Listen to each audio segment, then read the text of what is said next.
pessoas, conclamando estas últimas à reflexão, ao amadurecimento, à correção e ao aprimoramento dos atos. Nem sempre, porém, é resultado dos erros passados, mas também é dos sucessos naturais da escala evolutiva.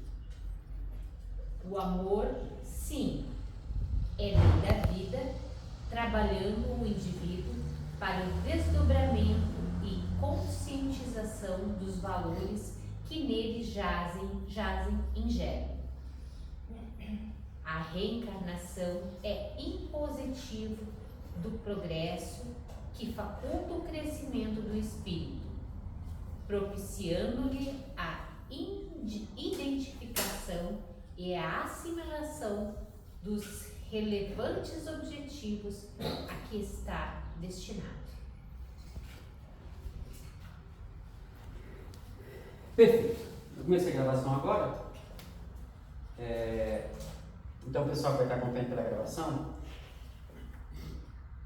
a Marta leu o livro Novos Rumos, antes de a gente voltar para o texto da caridade, para a gente chamar a atenção para um ponto. Capítulo 2, Visão Dinâmica da Reencarnação. Viu que ele mudou o conceito?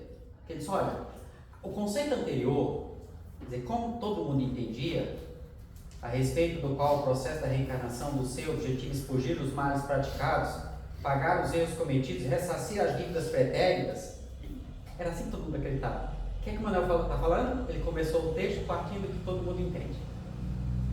Aí, cede lugar hoje a uma visão mais dinâmica e menos punitiva desse recurso indispensável à evolução. Tá, e essa nova forma de entender, quem é que traz? Kardec. Porque foi exatamente tudo que nós falamos agora sobre a concepção de reencarnação e de processo evolutivo, que a gente que estão nas questões, por exemplo, 132, 133, a parte da escolha das provas. E aí, tem 2 parágrafos que eu quero trazer, que está na outra página. Através dela, aí, não, o último que é, a reencarnação é impositiva do progresso que faculta o crescimento do espírito.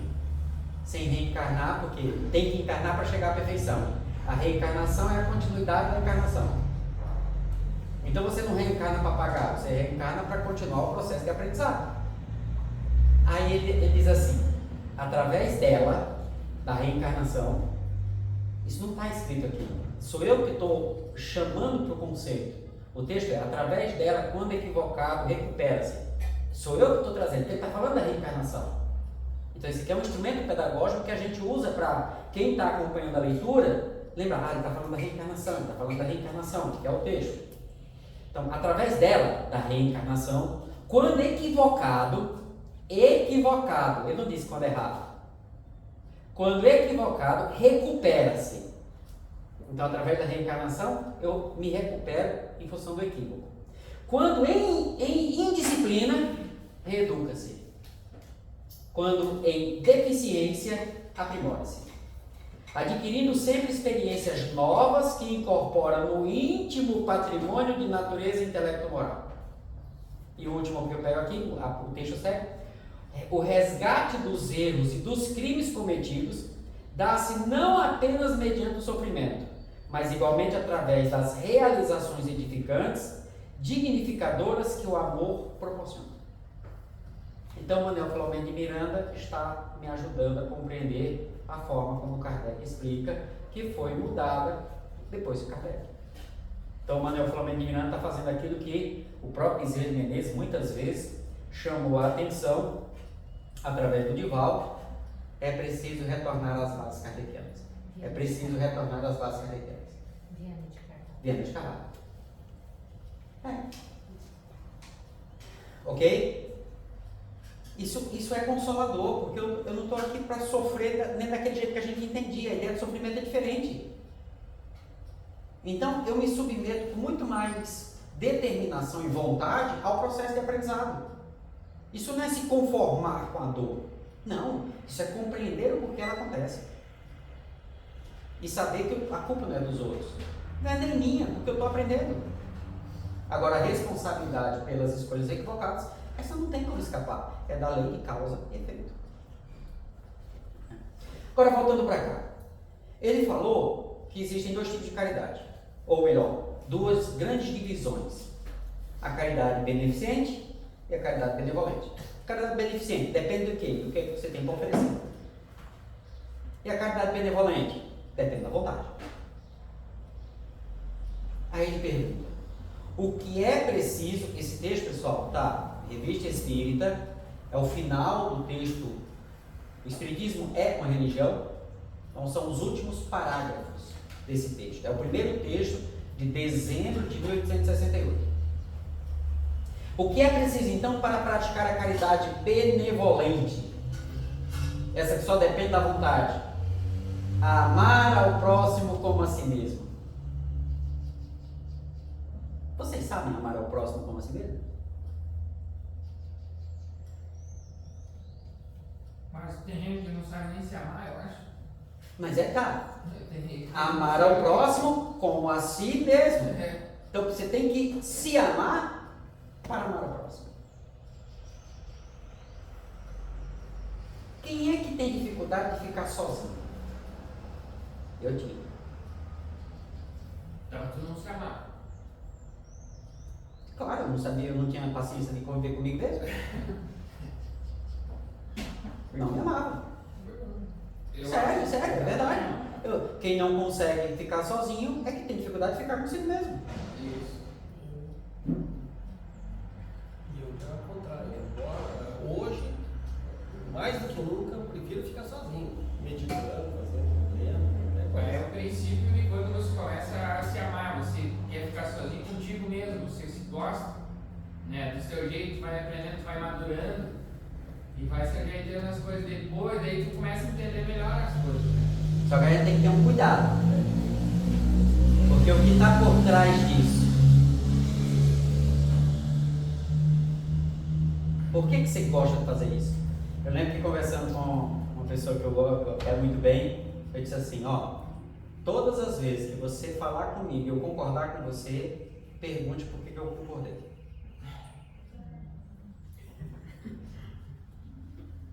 Porque se eu concordei, tem interesse.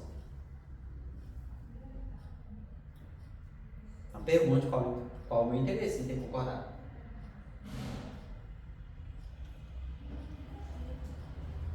Então, o que é preciso então para praticar a caridade benevolente? Essa que só depende da vontade. Amar ao próximo como a si mesmo. Ora, se amar ao próximo tanto quanto a si, amar-se-o-á muito, agir-se-á para com o outro, como se quereria que os outros agissem para conosco. Não se quererá, nem se fará mal a ninguém, porque não quereríamos que nolo fizessem. Eita, que palavreado complicado, né? Vamos traduzir. Amar ao próximo como a si mesmo. Ora, se você ama o outro tanto quanto se ama, você vai desejar para o outro o que você quer para você. Aí depois vocês olhem as perguntas. 632, 836. Não, depois vocês olham. 632, 836.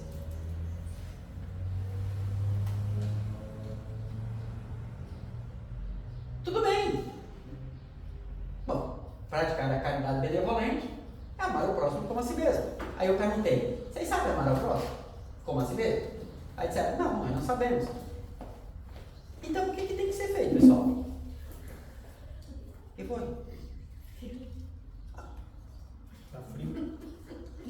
Ventando vento aqui, eu vou escondido. E o nordestino sou eu. Estou suando. Pessoal, chegamos a uma conclusão. Que a caridade mais importante, quer dizer, a mais necessária em função de sermos um mundo de provas e expiações, a mais necessária é a caridade beneficente em função das limitações de pobreza, de miserabilidade, de carência e tudo mais. Mas a mais importante, inclusive para mim, é a caridade benevolente. Essa aqui é a mais importante para mim. E eu já sei o que eu tenho que fazer. Amar o próximo como a mim mesmo. Lembra da pergunta 919? Você leu? Qual o meio prático mais fácil de evoluir nessa vida e de se resistir às tentações e atrações do mal?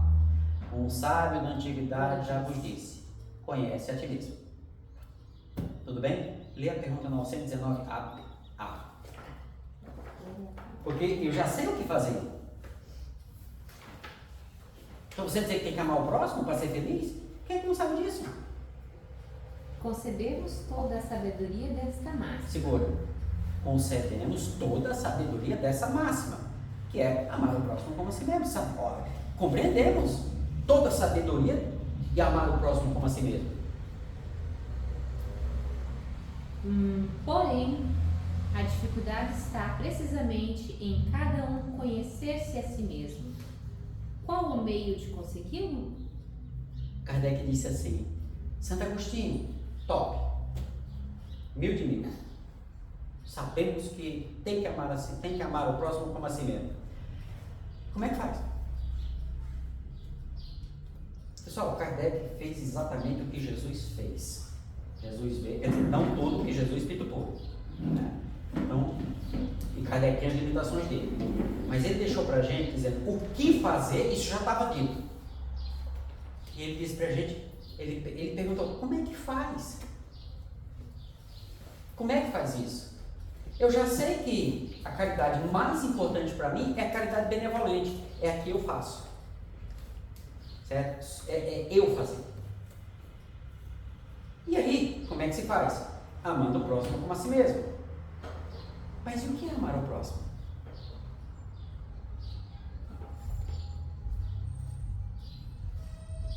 O que é amar o próximo? Como é que você sabe que ama o próximo?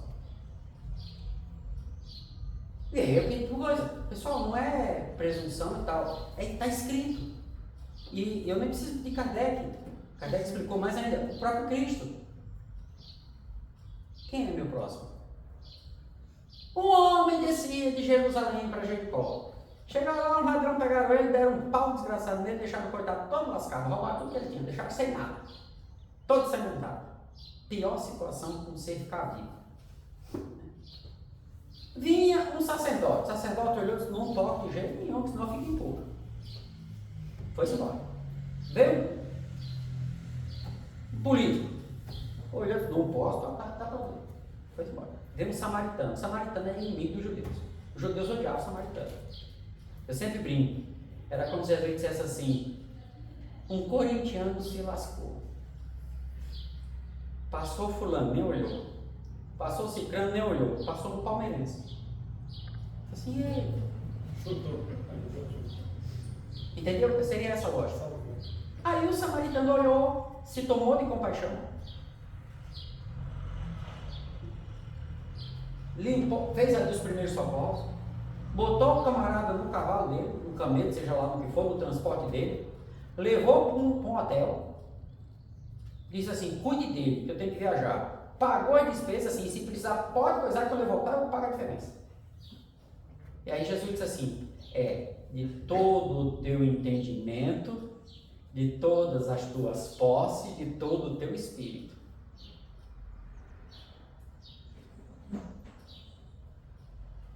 Isso é amar ao próximo.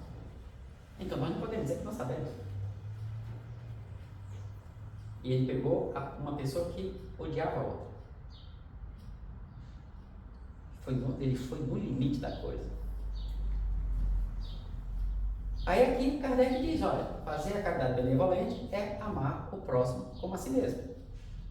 Como é que faz isso? Porque talvez a parábola do samaritano não fique tão clara. Aí Kardec escreve: Revista Espírita, dezembro de 1868. Está aqui, pessoal, não precisa achar que é isso, achar que é aquilo. Está escrito. Amar o próximo é, pois, abjurar todo sentimento de ódio. O que é abjurar? Rejeitar. Rejeitar todo sentimento de ódio. Por que rejeitar? Porque eu sou espírito da terceira ordem e eu vou ter ódio. Só que eu vou rejeitar. Eu posso até ter, o que eu não vou é permanecer. eu vou rejeitar.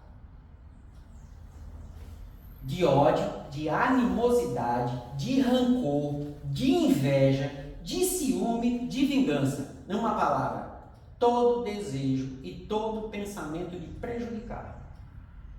Ponto e vírgula. Tem mais. Aí eu estou lendo para vocês. O parágrafo, amar o próximo é. Aí tem uma lista. O que é que eu faço? Ponto e vírgula, quer dizer, tem um novo tópico, certo? Então, antes de eu ler o novo tópico, é amar o próximo é. Eu repito, porque é isso que está sendo definido. É para facilitar para a pessoa, para ela lembrar que eu estou falando o que é amar o próximo, as características de amar o próximo. Então, isso você faz quando estiver lendo para as pessoas. Lembre, você está lendo para elas. Então, ofereça essa leitura da melhor forma possível. Leia devagar, repita, volte. Se não der tempo, não deu. Até onde você foi, está ótimo. Fica para a próxima palestra. Continue o tema. Não tenha pressa de avançar. Semeador que tem pressa na semeadura não vai ter colheita. Então, amar o próximo é, eu vou repetir, abjurar, rejeitar todo sentimento de ódio, de animosidade, de rancor, de inveja, de ciúme, de vingança, numa palavra, todo desejo e todo pensamento de prejudicar. Aqui eu posso ler mais rápido. Aí, amar o próximo é perdoar os inimigos, os não amigos, os não próximos, e retribuir o mal com o bem. Só tem um detalhe. Perdoar aos inimigos. Quem são os inimigos? Quando você pensa em inimigo, você pensa em quem? Quem te considera inimigo ou quem você considera inimigo? Com quem você se preocupa mais? Com os que você considera inimigos ou com aqueles que te consideram inimigos? A gente não para de pensar nessas coisas. Mas é perdoar os inimigos. Os que você entende que são e os que acham que você é. Por quê? Porque tanto você quer o mal do outro quanto o outro quer o mal de você. E fluidicamente nós estamos vinculados a todos. E o que é perdoar os inimigos? Esquecer? Não, pessoal. Perdão é uma coisa de mudança de ponto de vista. Esquecer é uma questão de memória. Você não vai esquecer o que o outro fez com você. Você não vai devolver para ele o que ele trouxe para você. E isso é perdoar. Está no Evangelho segundo o Espiritismo. E aí nós já estudamos. Por que é que a pessoa te magoou? Para que você exercite paciência, tolerância e chegue à virtude da compreensão. Então você deve um favor para ela. Agradeceu já? Que loucura! Agradecer a pessoa que magoou. Mas se não fosse ela, você não tinha a lição necessária para desenvolver a virtude. É coisa de louco. E Paulo chamou, sou louco. Eu vivo a loucura do Evangelho. Entenderam a lógica da frase dele? Amar ao próximo é ser indulgente para as imperfeições de seus semelhantes e não procurar o argueiro no olho do vizinho, quando não vê a trave no seu. Ele falou perdoar e depois ser indulgente. Vocês sabem a diferença? 886. O verdadeiro sentido da palavra caridade como entendia Jesus. Correto? BIP. BIP. Benevolência, indulgência e perdão. Aí o pessoal diz assim, não, ser indulgente é perdoar. Então tem uma redundância na resposta. Disposição ao perdão. Disposição ao perdão. Aí é perdoar. Disposição ao perdão. É perdoar. É o verbo. Então, indulgência e perdão não são sinônimos? Necessariamente não, porque muda a circunstância. Qual a diferença? Vamos lá. Benevolência para com todos. Então é ser bom para com todos. Indulgência para com as imperfeições alheias. O perdão das ofensas. Perdão das ofensas. Quando é que existe uma ofensa? É quando alguém ofende ou quando você se sente ofendido? Quando é que a ofensa surge? Quando o ato ofensivo acontece? Não, mas o ato, só quem diz que o ato ofensivo é você. Então, ofensa é juízo de valor. É como você se sente em relação ao que o outro fez. Então, ofensa é uma coisa sua. Perdoar é quando é com você. Indulgência é quando é com outro. Indulgência para com as imperfeições alheias e o perdão das ofensas. Você precisa perdoar quando é com você. Você precisa ser indulgente quando é com os outros. Então, ele está cometendo um ato contrário à lei divina, que te incomoda, mas que está sendo com outra pessoa, mas te incomodou. O cara matou o filho de outro. Você tem um filho, certo? Aquilo te incomodou, porque você se coloca no lugar do outro, né? E você fica, o cara matou o filho do outro, não matou a sua filha. Então você não é o ofendido direto. Então você precisa ser indulgente com essa pessoa. Você não precisa concordar ou aliviar. Crime é crime. E a lei brasileira estabelece uma punição. Então que ele cumpra essa punição. Porque a punitividade, a consciência dele vai cobrar depois. Na lei dos homens, né? É, a lei dos homens. E no caso, se ele tivesse matado a sua filha, aí não cabe a indulgência, cabe o perdão, porque a ofensa é com você. Tem uma coisa assim que eu sempre fico pensando, analisando, talvez seja uma coisa minha por aí, que nem fala assim, mas não cai uma folha se Deus não sabe, ou por exemplo, o cara tomou um tiro de bala perdida, que ele talvez tinha ou deu um tiro na outra encarnação, enfim, né, que coisa que ele está pagando. Só que aí, lembra aquele ponto, eu estou olhando para fato, então não é bem assim. Não é essa visão que ela acabou de ler. Todas as vezes, sempre vai ser. Todas as vezes que acontece esse tipo de coisa, sempre é que a gente causa efeito da gente, que a gente propôs? Não. Por isso que eu não posso estar tentando justificar o que acontece hoje com o passado. Eu tenho que olhar assim, o que eu deixei de aprender? Por que eu fiz essas escolhas? Porque agora eu tenho que fazer novas escolhas. Vamos lá. Eu encarno para evoluir, correto? Para chegar à perfeição. Tudo bem. Eu não desenvolvi a virtude do perdão. Eu não desenvolvi. Eu tenho que desenvolver a virtude do perdão. Correto? Então, vai aparecer alguém na minha vida para me magoar. Isso não tem a ver com eu ter magoado alguém no passado. Tem a ver com eu aprender agora. Sim. Mas eu magoei pessoas no passado? Com certeza, porque eu sou inferior. E eu fui colocado na vida daquelas pessoas para ser instrumento do escândalo, né? Para que elas desenvolvessem o perdão. Então, eu não estou sendo magoado agora porque eu magoei no passado. Só que aí os espíritos, assim, muitas vezes, você pede para passar. Porque você fez e você tomou consciência que fez. E aí você pede para passar pela mesma situação. A divindade entende, ok, porque você vai ter que passar por isso depois.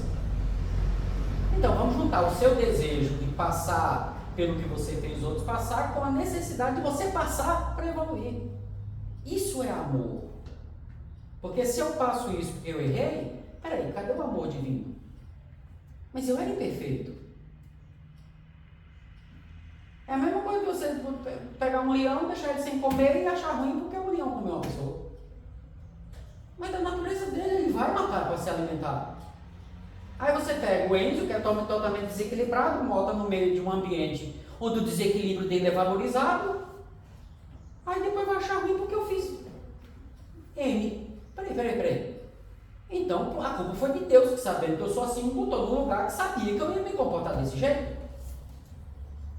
Entende que começa a não fazer muita lógica? Então, eu sou colocado ali, a divindade sabe que eu não vou fazer diferente ainda. Mas vai ter alguém que eu vou olhar aquela pessoa e aquela semente vai ficar em mim. E na hora que eu acordar, 1, 10, 20, 50, 1000 encarnações depois, aquela semente está ali. Aí eu vou passar pelas experiências, porque eu quero passar pelas experiências, porque além de eu impor a mim o que eu impus aos outros, eu estou me impondo o processo pedagógico. É de justiça, e não de justicidade. É de amor.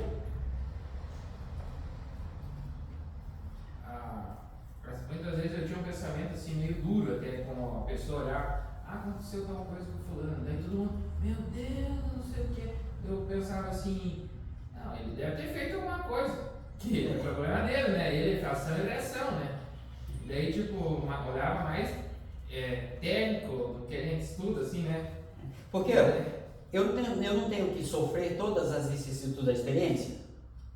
Sim. Então, eu vou ter que passar pela morte de um filho. Eu vou ter que passar pela morte de um filho de morte natural. Eu vou ter que passar pela morte de um filho onde o outro vai matá-lo. Eu vou ter que passar pela morte de um filho em todas as experiências, em todas as situações. Ou então, eu aprendo com a experiência dos outros. Isso chama-se empatia. Então, se eu vejo alguém matando um filho de outro, eu tenho filhos, e eu sei disso, então na hora que eu exercito indulgência, quando acontecer comigo, que vier a dor, porque é da condição, por isso que tem que estar encarnado, quando vier a dor, eu já exercitei, só que agora ele matou o meu. Por isso, você vê que até a ordem, benevolência, bondade para com todos, ok. Aí o cara comete crimes perante a lei, indulgência. Aí você exercita aqui, fora. Aí vem para você. Aí você perdoa a ofensa. Só que perdoar a ofensa está em você. Então perdoar a ofensa é trabalhar em você.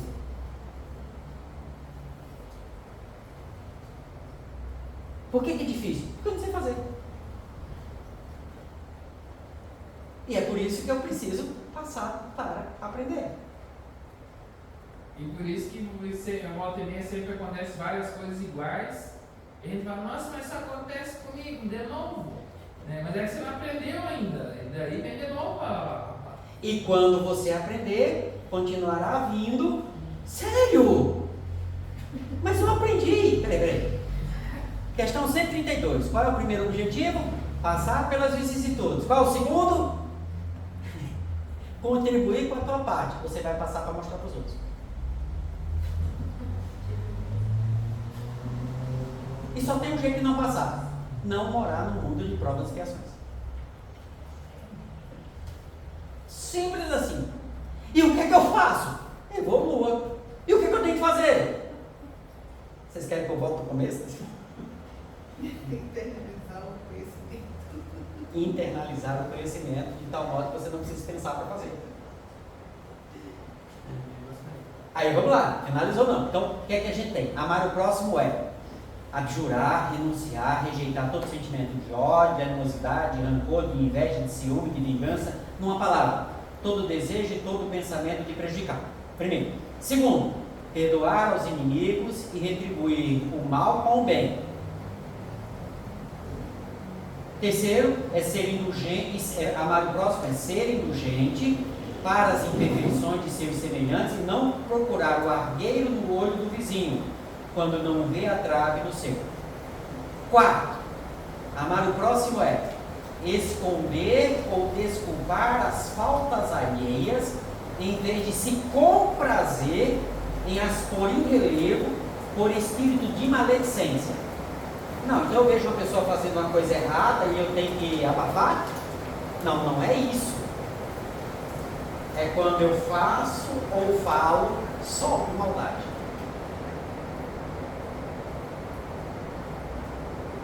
Você fala dos defeitos das pessoas que você gosta na mesma intensidade, no mesmo gosto que você fala dos mesmos defeitos das pessoas que você não gosta?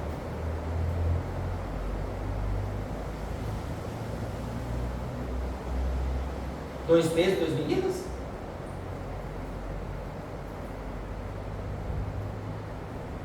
O que é que Jesus disse? O sol, Deus faz nascer o sol para bons e maus, para justos e injustos. Faz chover na lavoura do bom como na lavoura do mal. E cada um responde pelo que faz com ela. O que é que Kardec fala? Lei de causa e efeito.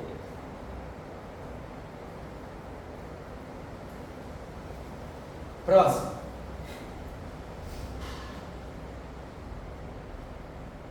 Amar o próximo é ainda não se fazer valer à custa dos outros, se aproveitar dos outros. Mas eu não me aproveito. Tem certeza? Acabei de dizer, cheguei para namorar, quando você falar uma coisa que eu concordar, pergunte por que eu concordei. Tanto quanto pergunte por que eu não concordo.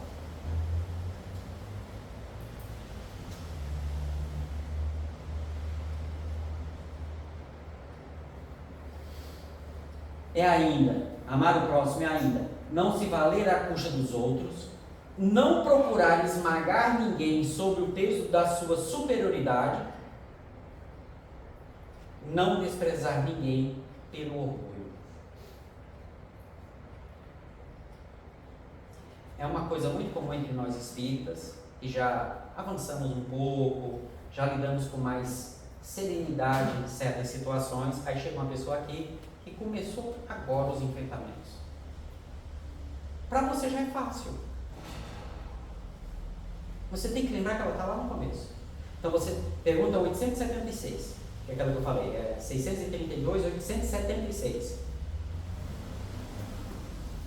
Como é que eu sei que eu estou fazendo certo? Ou que eu estou tendo atitudes adequadas em relação ao próximo? Quando você se coloca no outro com a cabeça do outro bem. Façam o seguinte, é crueldade que eu vou pedir para vocês fazerem, porque eu sei que é crueldade.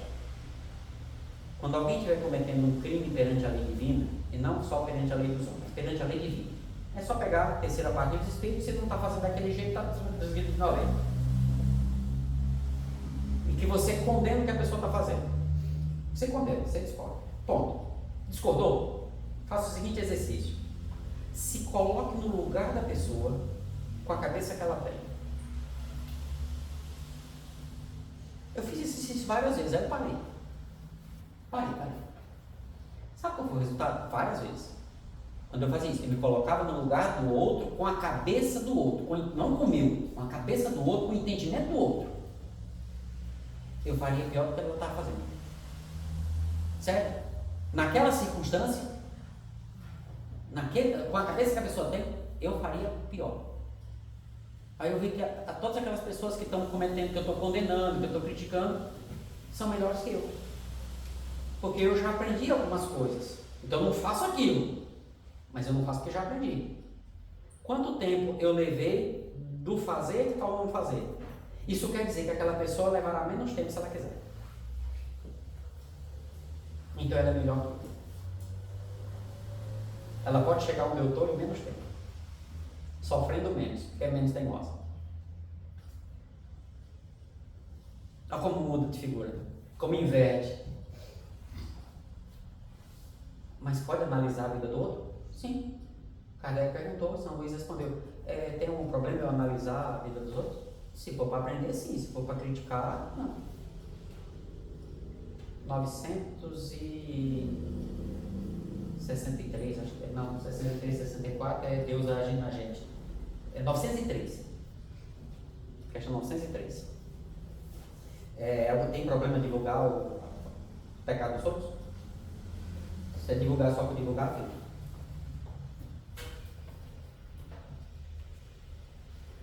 Eis a verdadeira caridade benevolente. Isso é a caridade benevolente. Isso aqui. Aí me diz uma coisa. Quem está vendo isso aqui acontecer?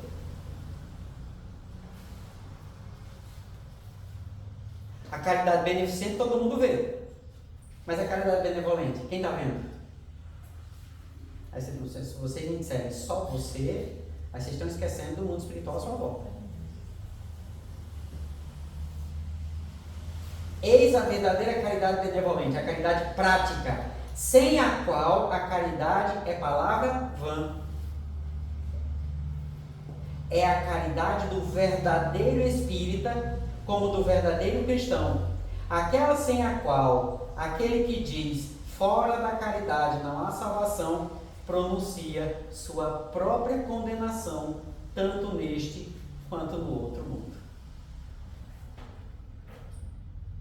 E nós preocupados em fazer a caridade. E Kardec dizendo, faça, mas se preocupe em ser caridade. Resumindo, benevolência para com todos. Vocês têm ideia de quantos textos Emmanuel escreveu para explicar isso aqui? Quantos textos Joana de Anjos escreveu para explicar isso aqui? E está explicado claro aqui desse jeito? Eu cheguei a uma conclusão. Joana de Anjos só escreveu tudo aquilo pelo Divaldo porque a gente não entendeu Emmanuel. Emmanuel só escreveu tudo aquilo porque a gente não entendeu Kardec.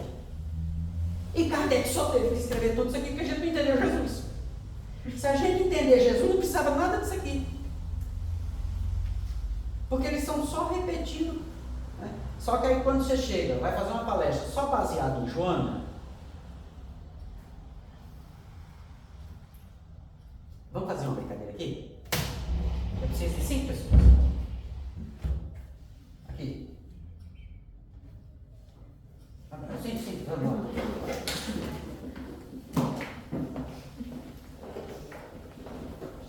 A fila para lá. Para lá, vira lá. Eu sou aqui o último. Ai, isso pode Vira para lá. Aqui. Fala mais, entendeu? O resto? Oxi! Vai interferir muito por hoje. Vem, menina. Você é novinha, vem cá. Vem, Marta. Não, Marta, não falta. Dois, Mas tá faltando, você vem, Marta? 4, Mais um. Vem aqui, ó, Marta. Já fila grandona. Pronto. Pra não ficar primeiro. Pronto, fica lá. Vocês têm que ficar olhando lá para frente, não podem olhar para trás, tá? Certo? Vocês não podem olhar para trás. Pode ficar um pouquinho, pode juntar um pouquinho mais aqui. Tá? Pode juntar um pouquinho mais. Tá? Um pouquinho mais para cá. Essa brincadeira todo mundo conhece, mas ela tem um objetivo, tá bom?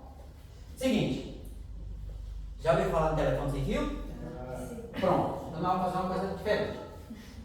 Você vai virar para cá, certo? Aí eu vou fazer uma coisa. Preste atenção. Aí você vira para cá, vai bater no ombro dela e vai fazer para ela, tá certo?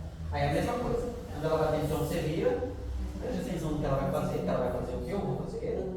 Aí você presta atenção, vira para cá, bate no ombro dela. Aí ela vira, você faz para ela, tá certo? E assim, cada um olha para o outro, quando bater no ombro, fica aí, tá? Eu vou fazer a mesma coisa para não inventar, não.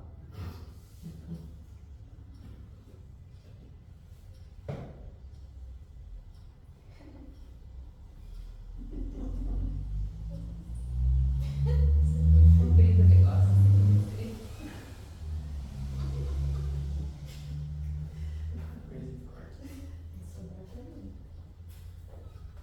Essa vai pra todo mundo. Vai ligar. É a última, completamente. Vai ser a minha.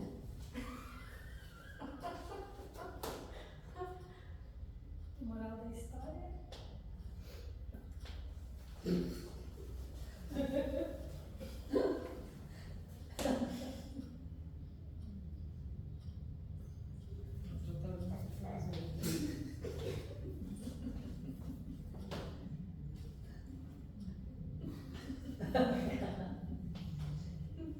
Agora eu faço virada pra cá.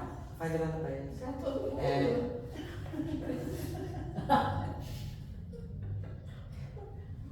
Não, primeiro teve que. Faltou aceleração. Agora ninguém fez igual. Ninguém fez igualzinho. Já explicou. Dá um exemplo. Jesus, Kardec, o resto. Aí você vai preparar uma palestra.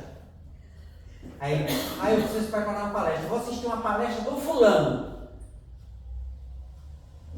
Para explicar uma coisa que Jesus ensinou. que vai sair disso? Pelo amor de Deus, vai ser assim. Sim. O que eu fiz?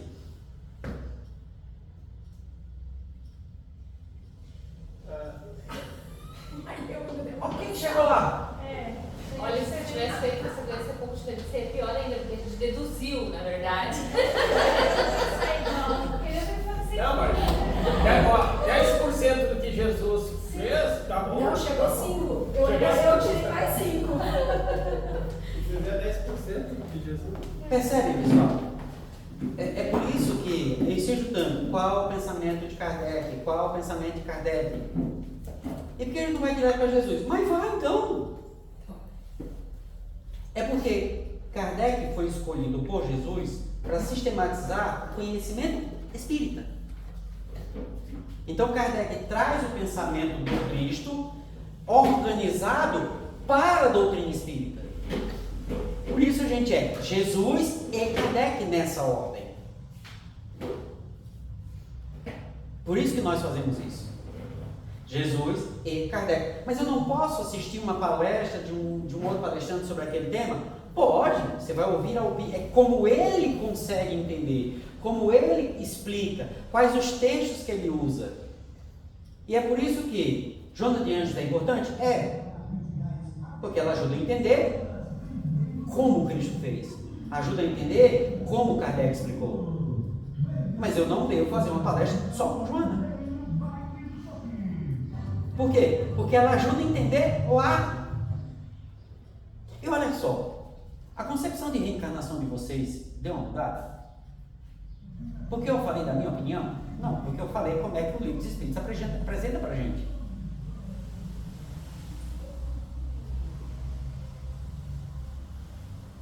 Eu falei tudo? Claro que não, porque eu não sei tudo.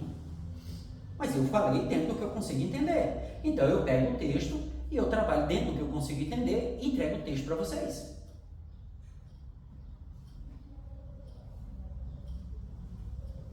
E aí um ponto muito, muito importante.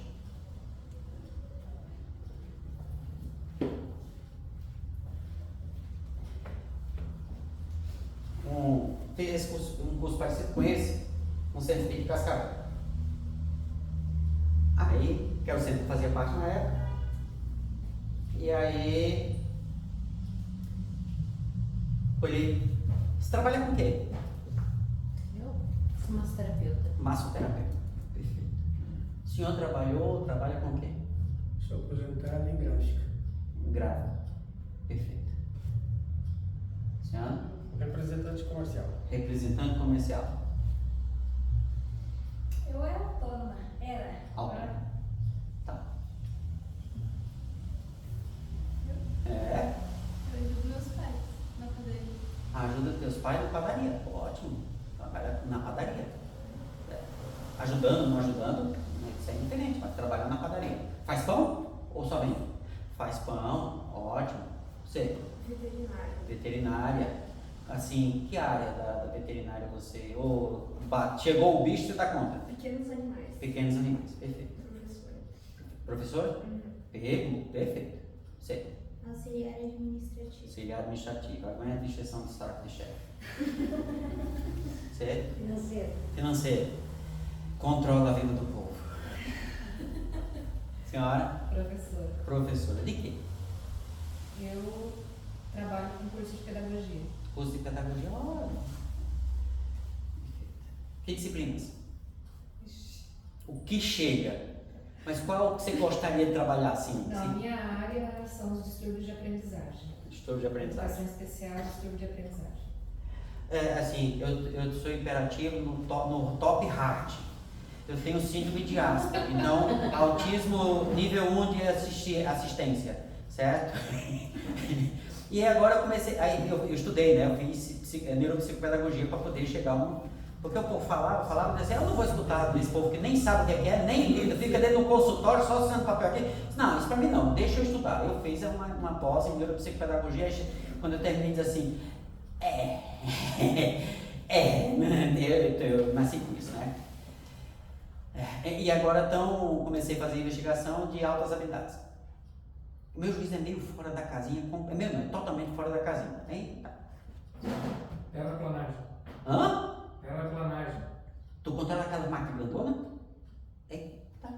Senhora? Eu sou dona de casa. Dona de casa. E o senhor? Indústria metalúrgica. Indústria metalúrgica. Produção, venda, parte administrativa, tudo. Do chão ao teto da fábrica. Perfeito. Por que eu fiz essa pergunta? Porque a pessoa diz assim, mas eu não tenho condição de dar palestra. Porque eu não sei tudo de Kardec. Pessoal, você não precisa saber tudo de Kardec. Quando a gente souber tudo de Kardec, você não vai precisar fazer palestra aqui. Helene, ele falou de manhã, você vai fazer palestra para você e compartilha com os outros o que é para você. Lembre, o que é fazer a palestra? É aplicar. E você vai transformar isso em palavras. E aí eu fiz esse curso de oratória lá no centro e fiz essa pergunta para todo mundo. Eu disse, pessoal, eu preciso montar a escala de palestra, isso do curso. Eu preciso montar a escala de palestra do centro e vocês, eu não vou chamar ninguém de fora não. Porque eu não vou perder aqui 4 sábados, foram 4 sábados. Eu não vou perder aqui 4 sábados para eu ir até pegar a palestra de fora. Como é que já se viu isso? Oxi, perder meu tempo não. Vim para cá, a gente conversou, vocês e tal. Então, palestra, os próximos 3 meses eu não vou chamar ninguém de fora não, vai ser nós aqui. Então já escolha a data. Aí ele chegou para mim e disse assim, ô Enísio, e assim, eu sou engenheiro agrônomo. Como é que eu vou falar do Evangelho?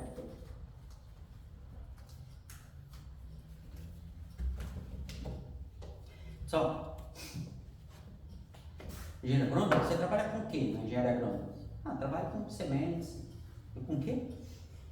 Trabalho com sementes. Tá. O que é uma semente?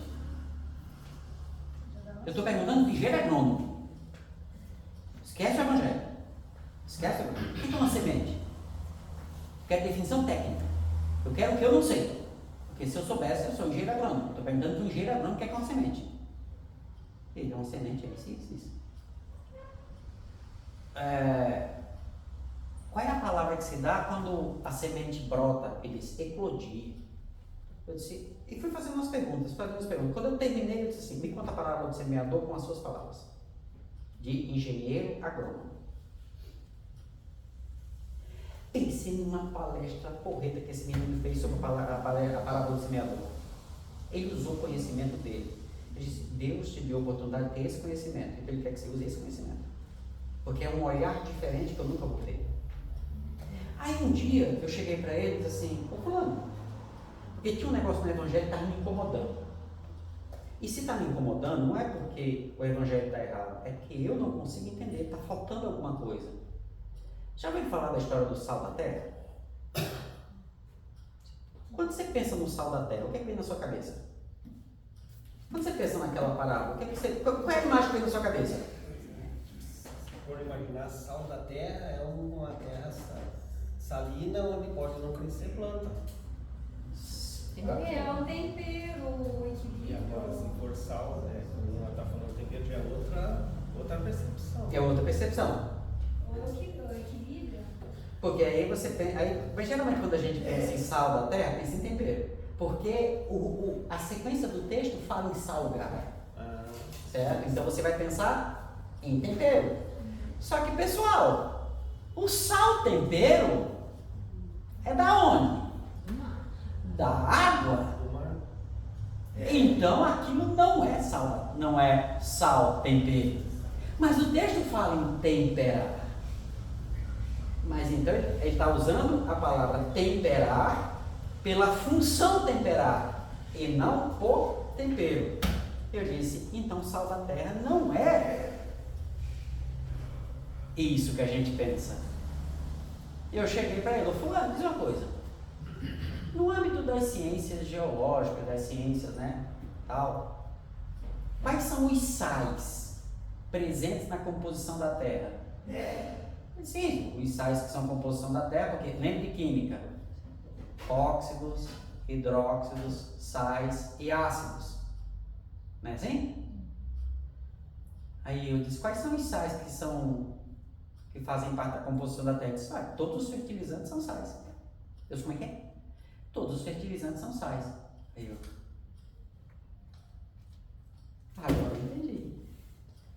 Porque esse texto está no Sermão da Montanha, logo depois das bem-aventuranças, onde ele me diz que depois das bem-aventuranças eu devo ser quem eu sou.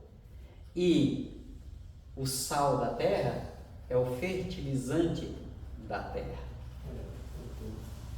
Vê como muda o sentido? Quem me explicou isso? Um engenheiro agrônomo. Ele parou, pensou, disse, por quê? Eu disse, segunda, vai ser tua próxima palestra.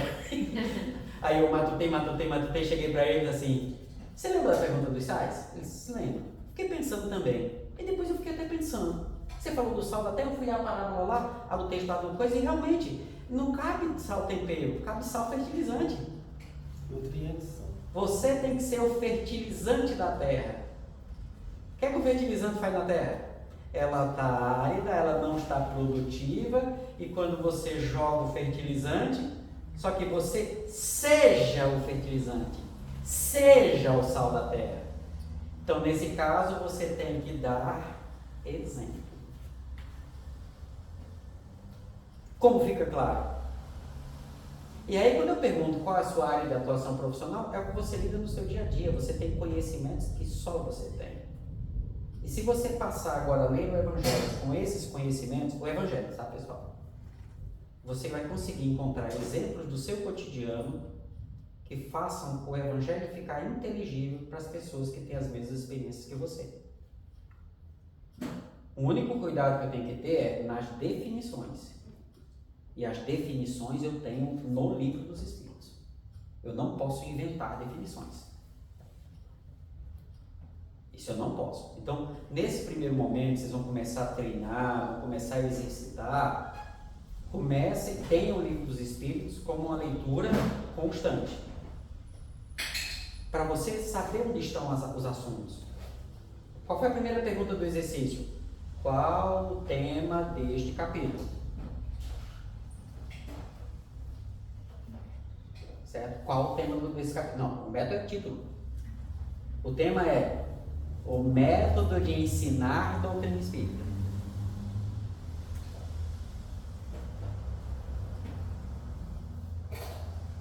Perguntas?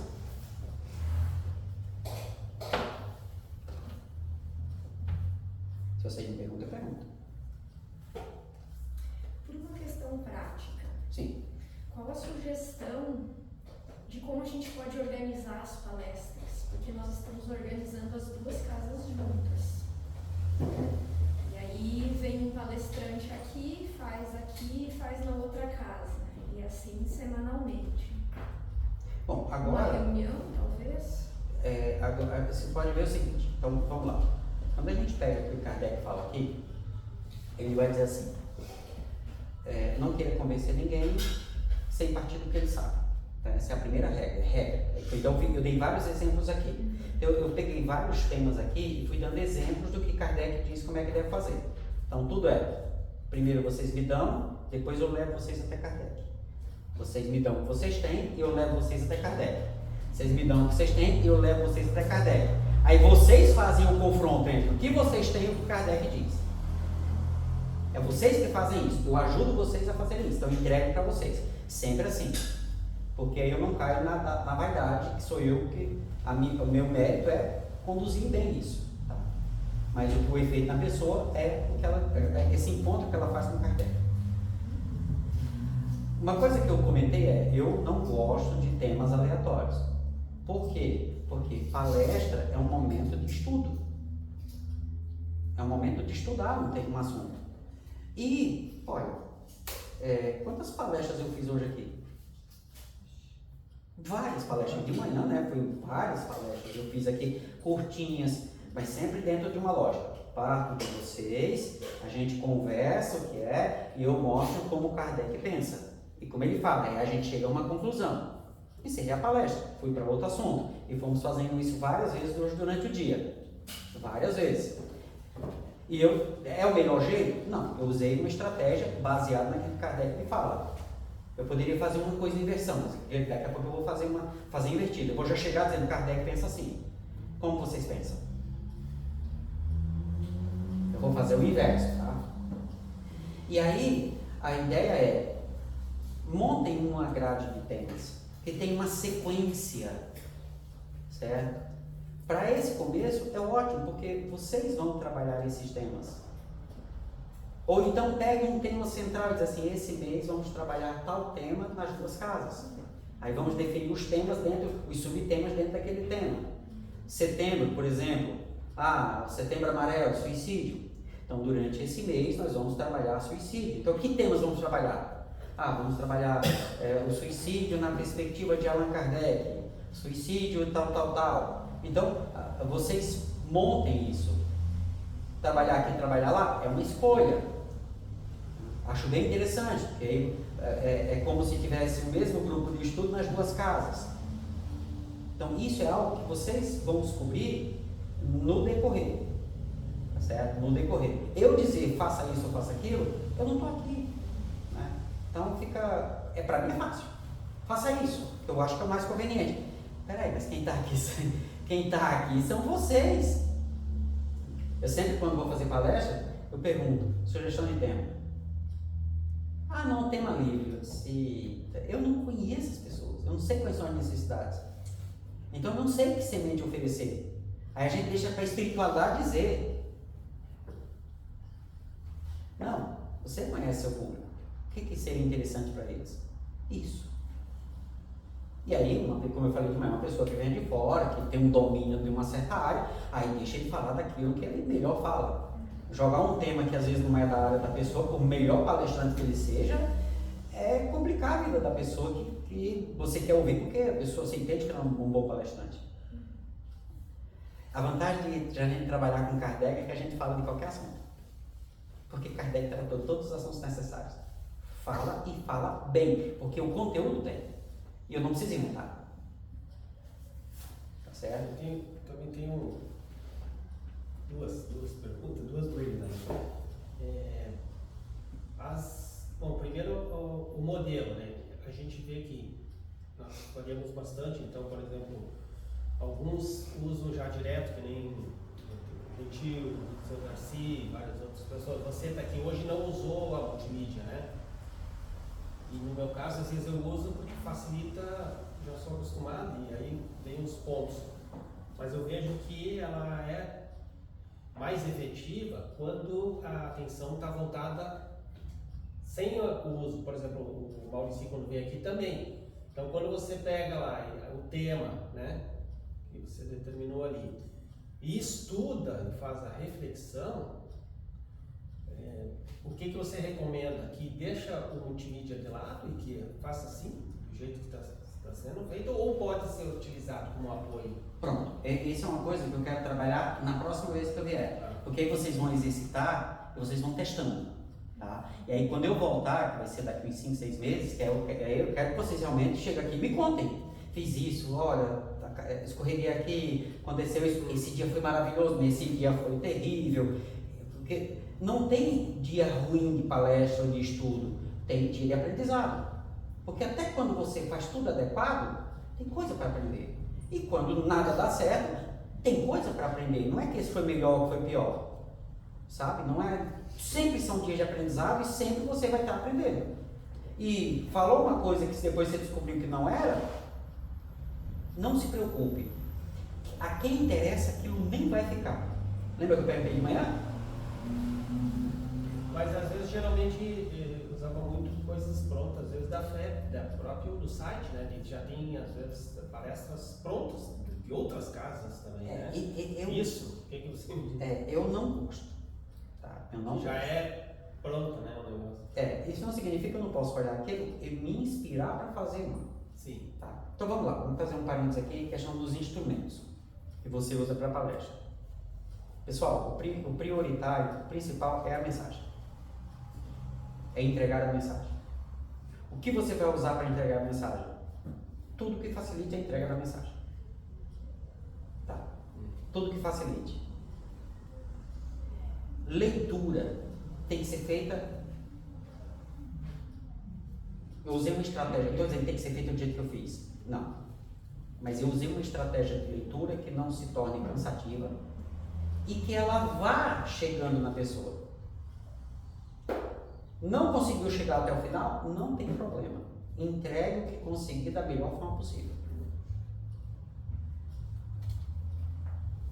Entregue o que você... ia ler 3 parágrafos, só consegui ler a primeira frase. Entregou bem? Sem problema. Era o que precisava para aquela noite. Tem mais um. Só um pouco. Só. PowerPoint. Importante entregar a mensagem. PowerPoint é instrumento de auxílio. Ele não pode ser o principal. A sua tarefa de entregar a mensagem não pode ficar na dependência do instrumento.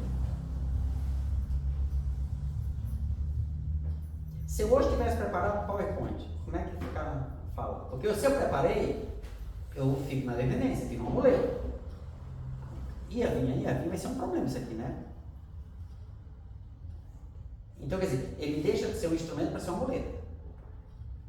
E se der pau, esquece.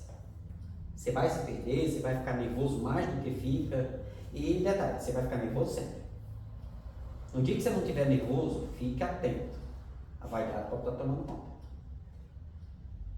No dia que você acha que já está tudo bom, que não precisa mais melhorar, que essa palestra eu já fiz, nem vou estudar.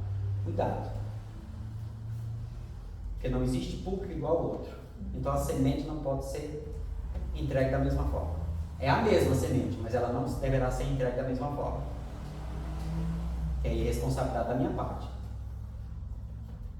É tanto que faz a palestra aqui e faz lá, é a mesma palestra? Não, é o mesmo tema, mas não sai do mesmo jeito. Não sai, são 2 palestras diferentes do mesmo tema. E você começa, você trabalha a mesma ideia, você chega lá no mesmo ponto, você parte num ponto, você sai de Realeza para Capitão, aqui você faz uma estrada, lá você faz a outra. Por quê? Porque naquele dia de inspiração foi conduzindo você, e você dá uns exemplos que não sabe de onde danada que ele saiu. E você diz, meu Deus do céu, fugir do tema. Vai fugir. E aquela fugidinha é que alguém precisa daquilo. Então fica atento. Você saiu, deu aquele exemplo, por que eu fiz isso? Esquece, finaliza, volta para cá. Deixa. Não é problema seu. Fez o exemplo, fez a citação, comentou, volta para cá e segue. Porque alguém precisava daquele detalhe. Já aconteceu, a pessoa já chegou para mim e foi, obrigado pela palestra, você falou exatamente o que eu precisava. Aí eu perguntei, o que eu falei? A pessoa, aquele cara, aquela hora que você falou não sei o que, que bom, tá. Eu não lembrava o que eu tinha falado aqui, porque não tinha nada a ver com o que eu tinha pensado para a palestra. Mas eu falei, certo? Eu falei, e serviu uma pessoa, digo, que maravilha, que bom que a palestra ajudou, o tema é bom, maravilhoso. Então o PowerPoint é indiferente se vai usar, se não vai usar. A questão é, ele não pode chamar mais atenção que você. Ele não pode chamar mais atenção que você. Mas eu quero colocar o texto para a pessoa ler comigo. Isso é complicado. Sabe por quê? Porque você vai lendo e comentando. Falem por vocês. Tá o texto aqui. Eu comecei a ler e comentei. Você prestou atenção no comentário? Não, porque você está lendo até o final para saber qual é o final do texto. Então, quer colocar o texto para comentar, para coisar? Bota as frases que você vai, separe pelas frases. Então, só deixa aqui que você vai ler de fato. E aí você pode até, tá vendo? Como está escrito aqui? Tá vendo, pessoal? Olha, a palavra prosélitos. Por que Kardec colocou aqui? Por causa disso aqui. Então, é só aquela frase. Aí você traz a pessoa para cá. Então, quer dizer, é um apoio, um suporte. Ótimo. Agora, colocou o texto todo? Esquece, ele não vai prestar atenção, porque quando você está comentando, ele está lendo. E aí, quando ele já não sabe o que você está falando, esquece, a palestra aquilo ali não volta mais.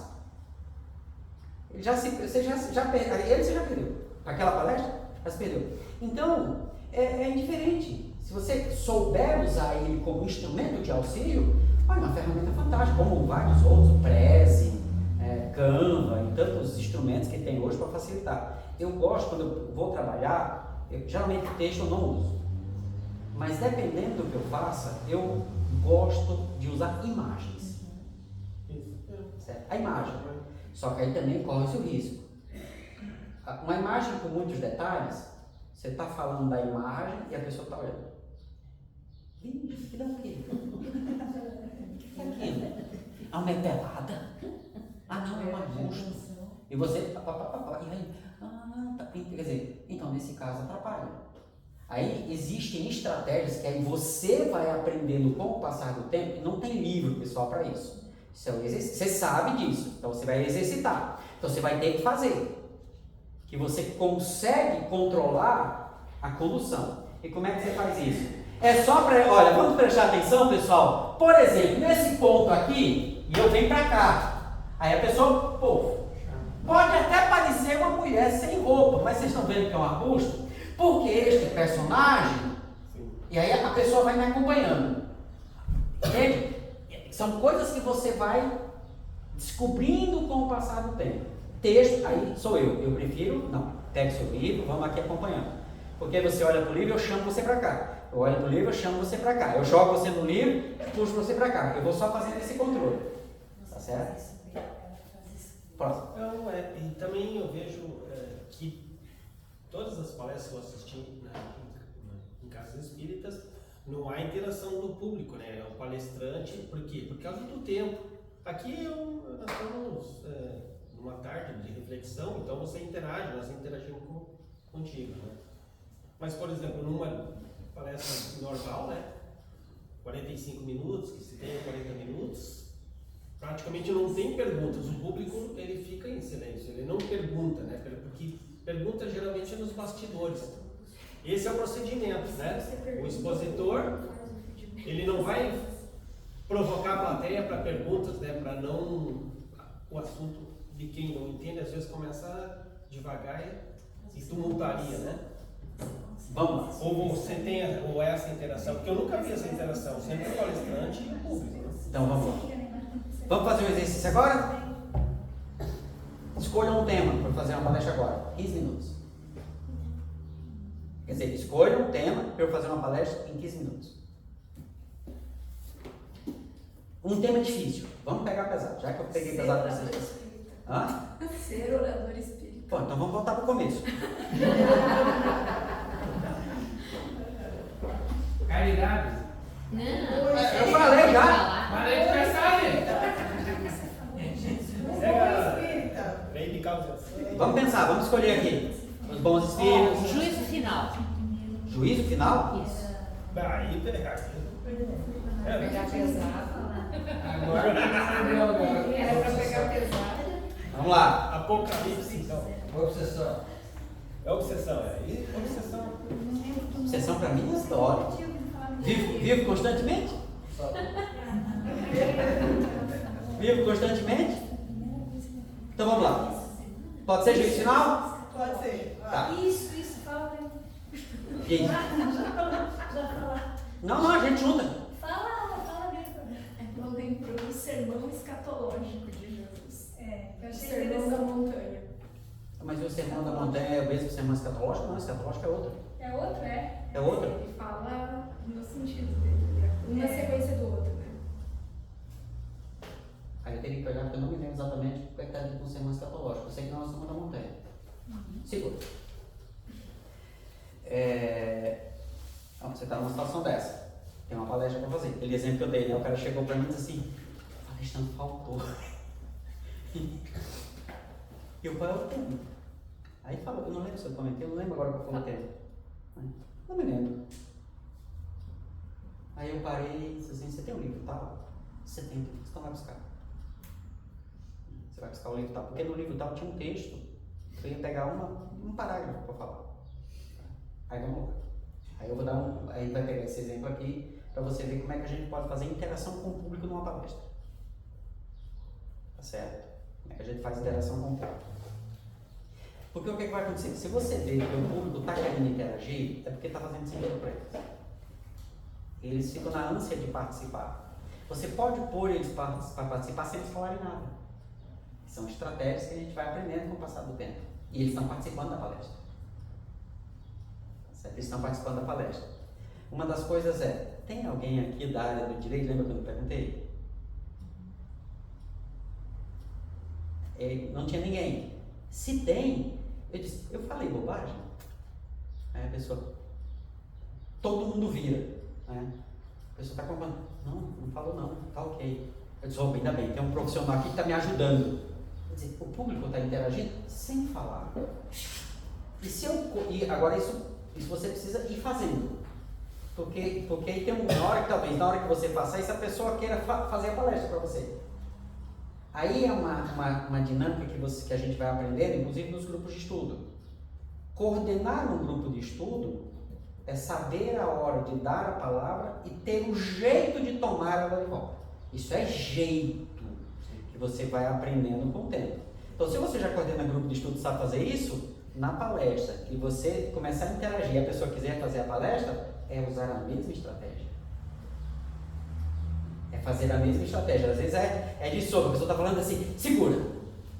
Isso que você está falando é fantástico. Porém, retomando o texto, aí você segue. Quer dizer, são algumas estratégias que você vai desenvolvendo e aprendendo com o tempo. Então, formas de interagir, por exemplo, como essa. Tem algum médico aqui? Isso. Porque você está tratando daquele tema. Então, a pessoa confirma o que você está falando. Isso traz confiança primeiro para você, que quando você estudou para fazer a palestra, você não tinha um profissional para tirar a dúvida, né? E traz confiança do conteúdo para as pessoas que estão ouvindo. E aí, então, detalhe, se você vai fazer isso, e você vai falar 45 minutos, então reduz o seu tempo e fala para 35. Eu faço a gestão do tempo.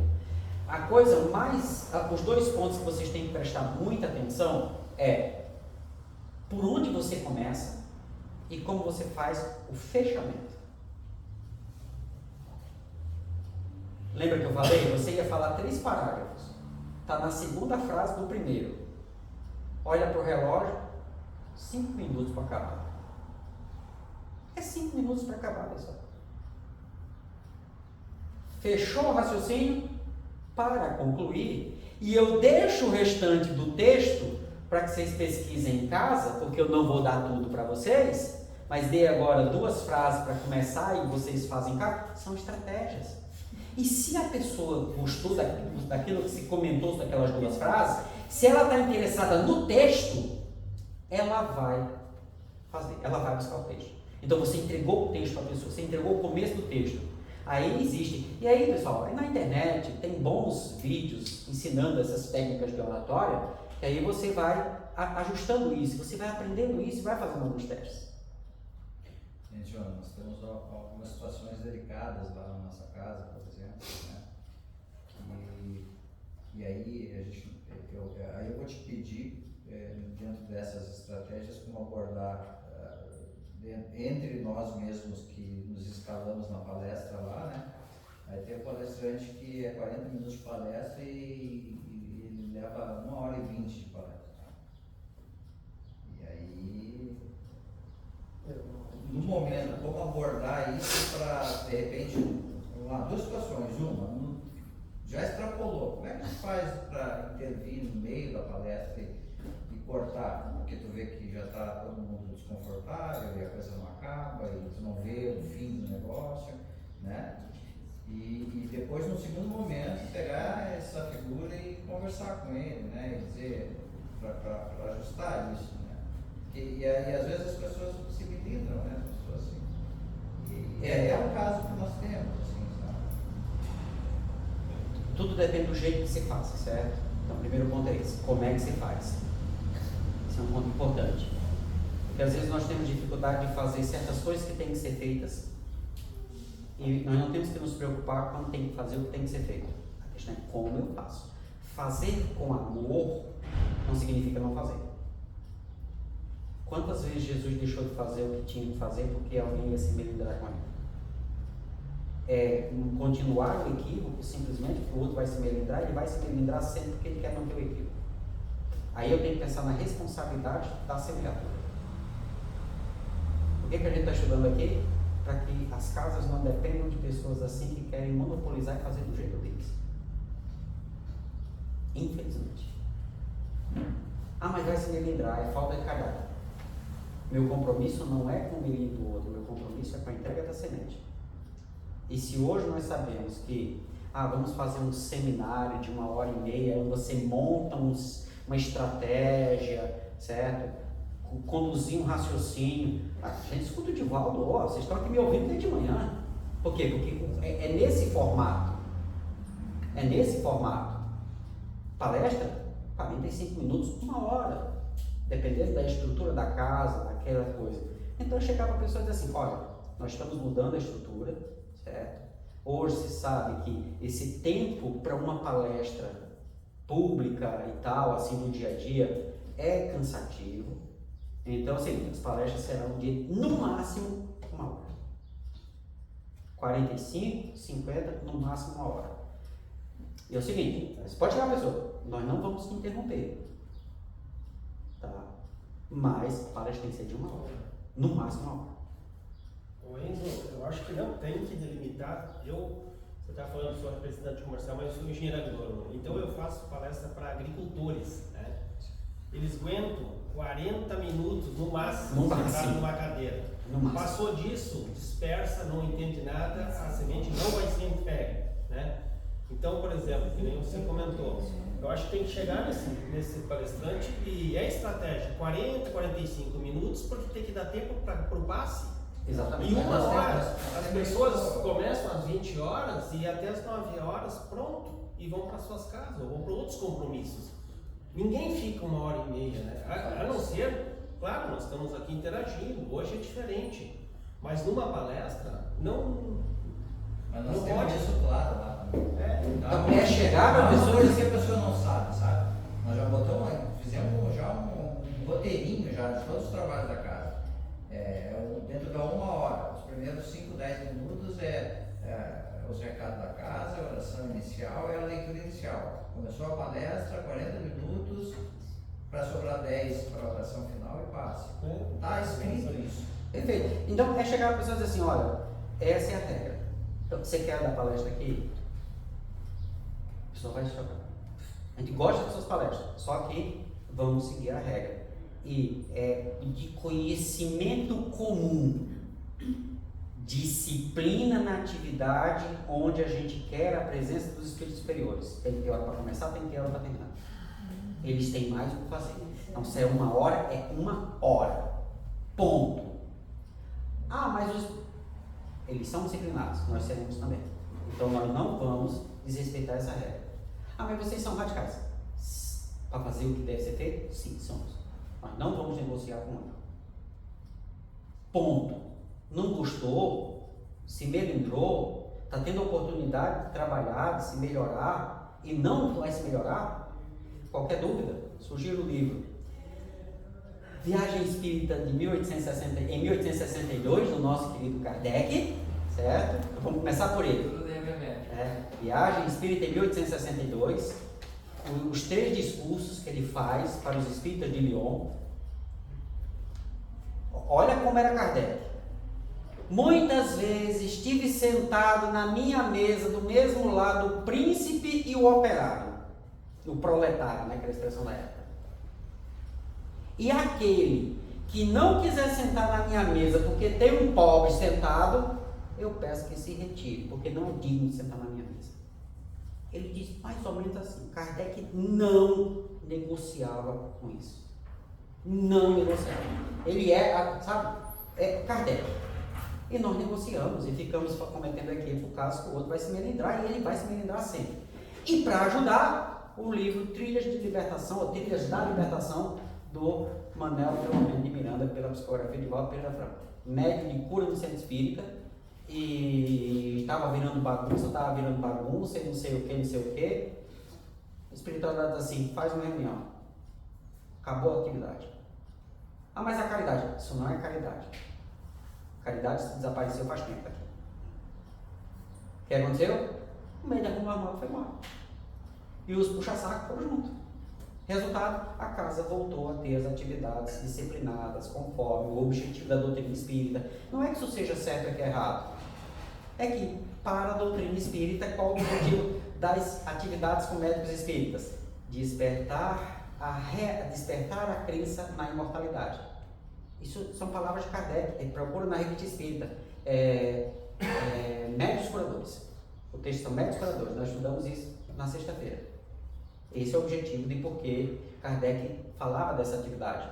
Porque você vai no médico, o médico não descobre o que tem. Aí vai no médium, que não é médico, e tem alguém falando por ele e descobre o que tem, cura. Aí a pessoa diz assim, poxa, é um espírito, só pode ser um espírito. Então o espírito existe. Se o espírito existe, eu sou espírito, então eu sou imortal. Então eu vou mudar meu jeito de ser, porque o que o espiritismo está falando é verdade. Então essa é uma postura extremamente disciplinadora. E aí, eu que sou indisciplinado, eu tenho a opção. Ou eu me submeto à disciplina, ou então eu vou fazer do jeito que eu quiser ou não quiser. Veja quantas vezes Chico negociou. Divaldo, a maçã no caminho. E olha quanto tempo de trabalho esse pessoal tem. Agora o problema é como eu faço. Porque às vezes eu estou meio chateado e eu quero chegar lá e FDD, sabe? Não, aí sou eu que estou equivocado. Com muito amor e muito acolhimento. Olha, nós temos regras e nós vamos seguir essas regras por uma questão de disciplina. Como o Chico aprendeu com o Emmanuel, disciplina, disciplina, disciplina. E a disciplina do horário nós sabemos, devemos respeitar até em respeito aos espíritos superiores que trabalham nessa casa.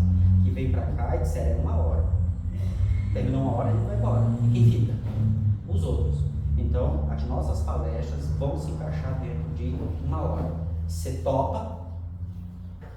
Top! Então nós vamos fazer o seguinte, a gente sabe que você gosta de falar, então quando você completar 30 minutos, nós vamos dar um sinal. Aí você tem 10 minutos para finalizar. Pode ser? Se eu não quero. Então, infelizmente, essas são as regras. Com muito amor, com muito carinho. Vai falar mal? Vai. Vai esculhambar? Vai. Vai ficar P? Vai. E você? Está fazendo o que você quer? Está fazendo a sua vontade? Não. É o que nós aprendemos para manter a ordem, a disciplina e o respeito pelos trabalhadores. E pelo público que vem. Porque eu sei que não funciona.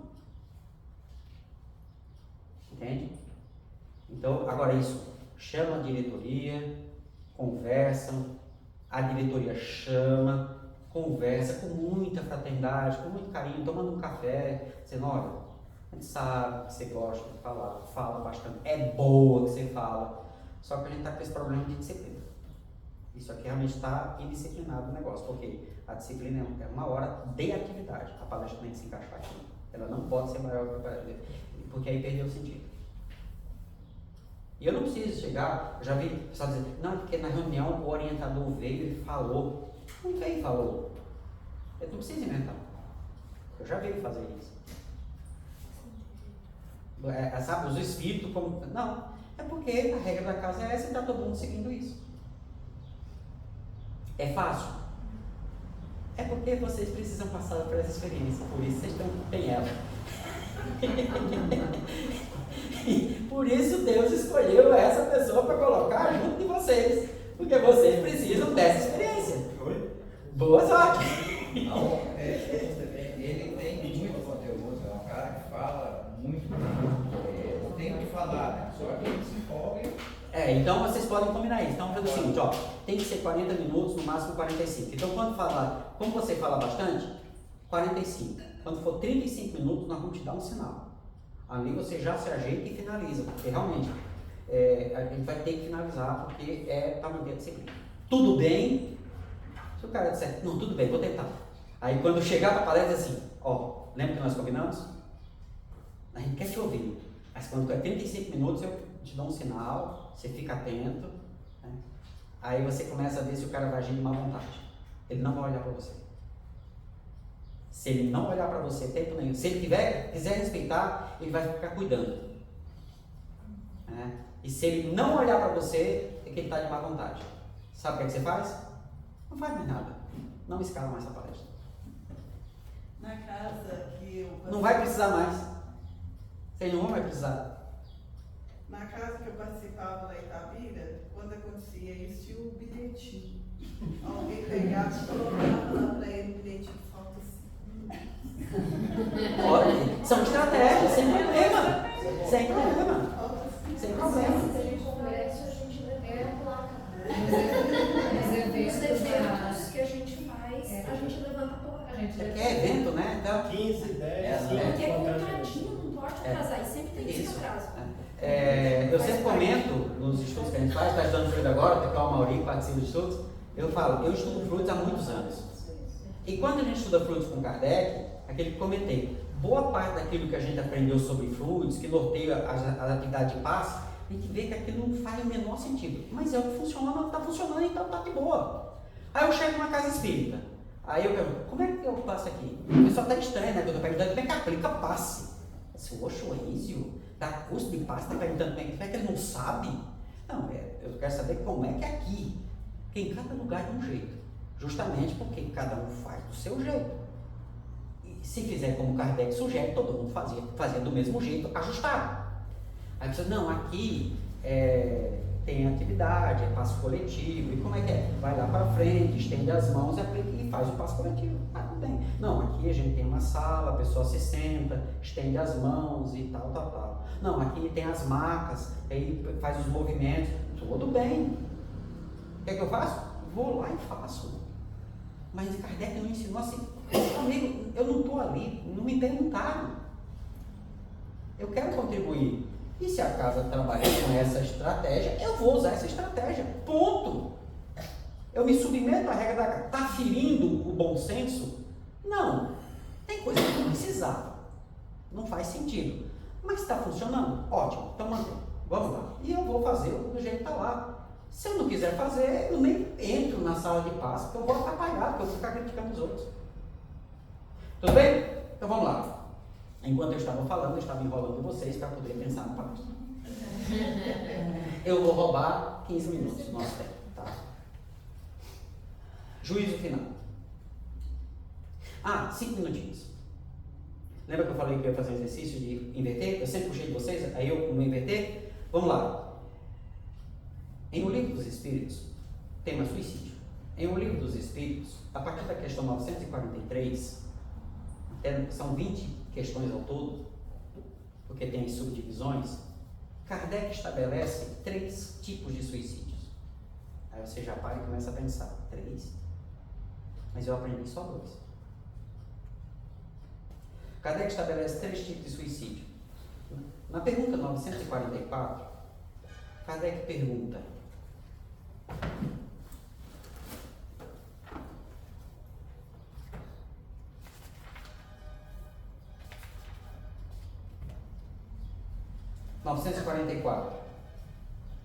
o homem tem direito de dispor da sua própria vida? O homem tem direito de fazer o que ele quiser na própria vida? A vida é dele, ele faz o que ele quiser? Aí eu sei que tem gente que vai ficar muito brava comigo.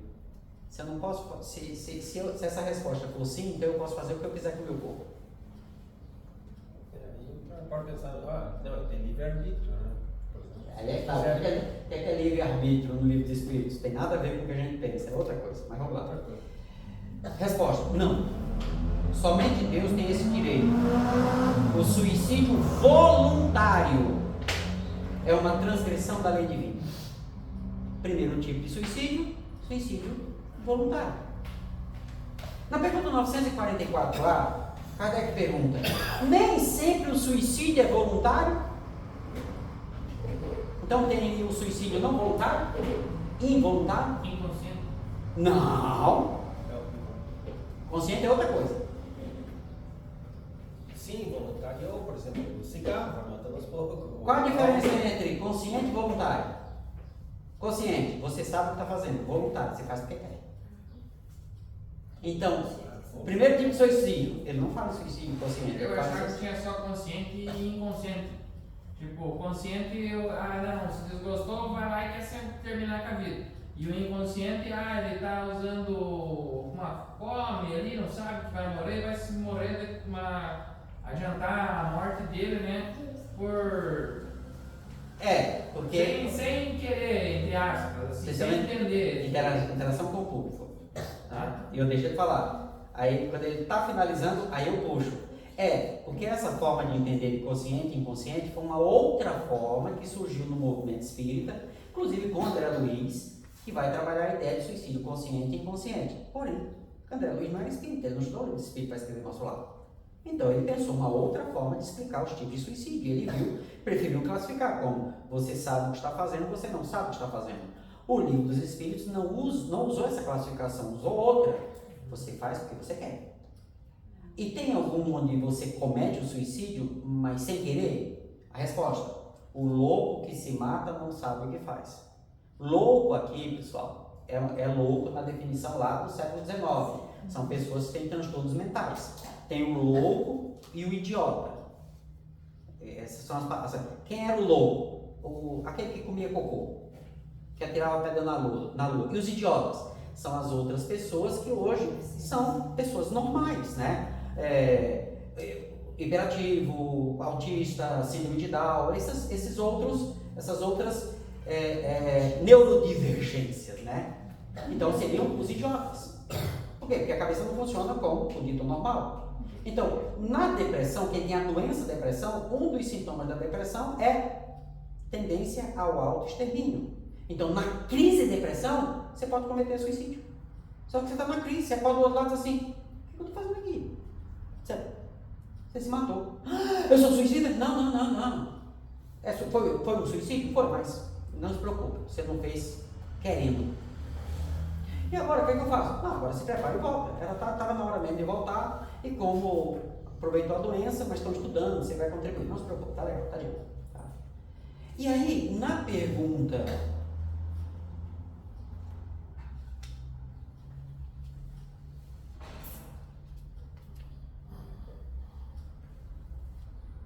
Isso que é bom preparar, né? Não, eu tenho no tablet aqui. Aqui,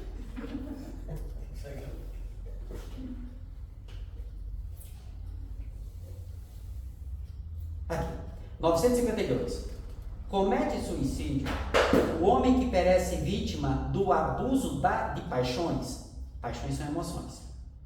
Que ele sabia que iriam apressar o seu fim, mas às quais não lhe foi possível resistir, porque o hábito as transformou em verdadeiras necessidades físicas.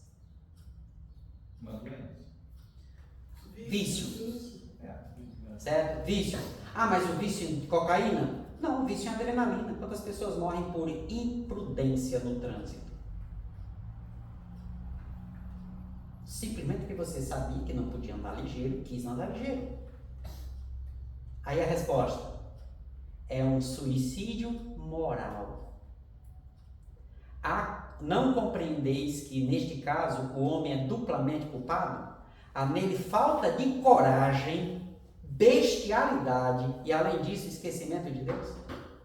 O Livro dos Espíritos fala em 3 tipos de suicídio: voluntário, involuntário e suicídio moral. Não fala de suicídio consciente ou inconsciente.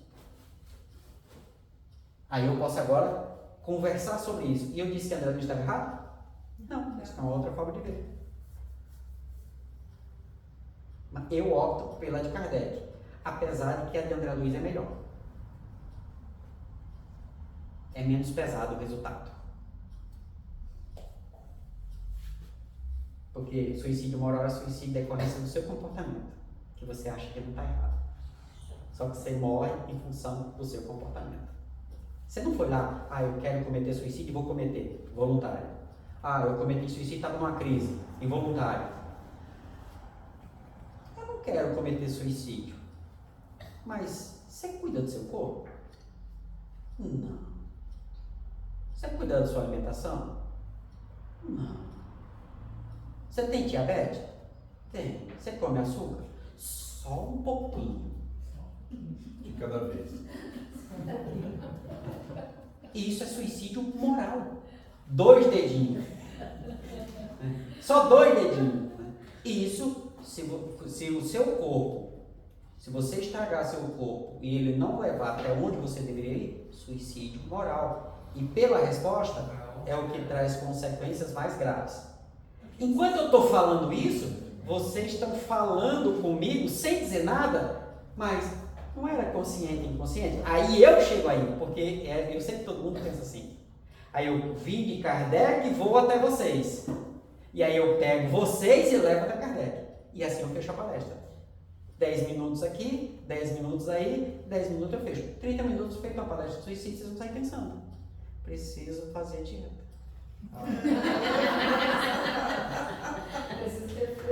Preciso fazer dieta. Eu estava me lembrando. Por exemplo, tem pessoas que descobrem, tem pressão alta, tem o diabetes, tem o ferritina, todas essas coisinhas que apareceram agora por último. É que os exames estão mostrando? Estão mostrando. Mas não consegue se libertar. Desde o refrigerante, sabe? Faz mal, cara. É uma coisa, é um suicídio. Tu sabe que não vai te fazer bem e você ainda continua fazendo, né? Mas a diferença está entre você saber o que está fazendo e você fazer sem ter noção, sem ter, né, mentalmente. Aí vamos lá. No Livro dos Espíritos, quando você lê todas as questões sobre suicídio, e é curioso, o tema que está lá não é só suicídio, é desgosto da vida, suicídio.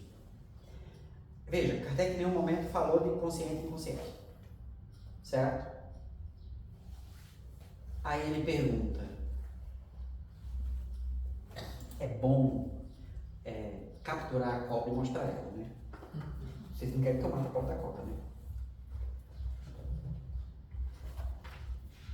Desgosto da vida, suicídio.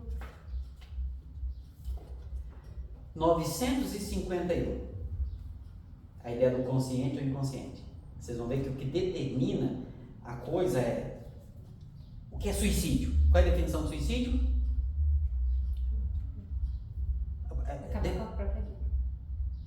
Ato de exterminar a própria existência. Seria essa, certo? Seria essa a definição. Exterminar a própria existência, ou encerrar a própria existência. Ato de matar-se. Ou no caso, abreviar, tal, né? Quer dizer, você faz algo, ou alguma coisa, ou não faz, e o efeito disso é encerrar o processo encarnatório. Então, essa é uma definição de suicídio em O Livro dos Espíritos. Tá? Todo mundo que comete suicídio é suicida? Não, porque se você está em crise depressiva, ou coisa assim, ou você não vai ter a mesma culpa. O louco que se mata não comete suicídio. Sim. Tá? Então, os espíritos de Kardec separam. A gente tem que separar. Encerrou a encarnação? Contribuiu para encerrar a encarnação? Contribuiu. O nome desse ato? Suicídio. Tá certo? Nem sempre. Ele só será suicídio, na definição que a gente tem aqui, quando ele é voluntário ou moral. Tá, e se ele fizer alguma coisa sabendo que ele pode morrer? Aí é suicídio? Depende. Sabe qual é a palavra que mais se repete nessas questões? Depende. Sabe qual é a palavra que eu vejo isso? Qual a palavra que mais se repete que Kardec usou aqui nas respostas, nas perguntas e nas respostas? Nas perguntas sobre suicídio, a palavra que mais se repete, dependendo da tradução, pode ter 3 ou 5 vezes, é intenção.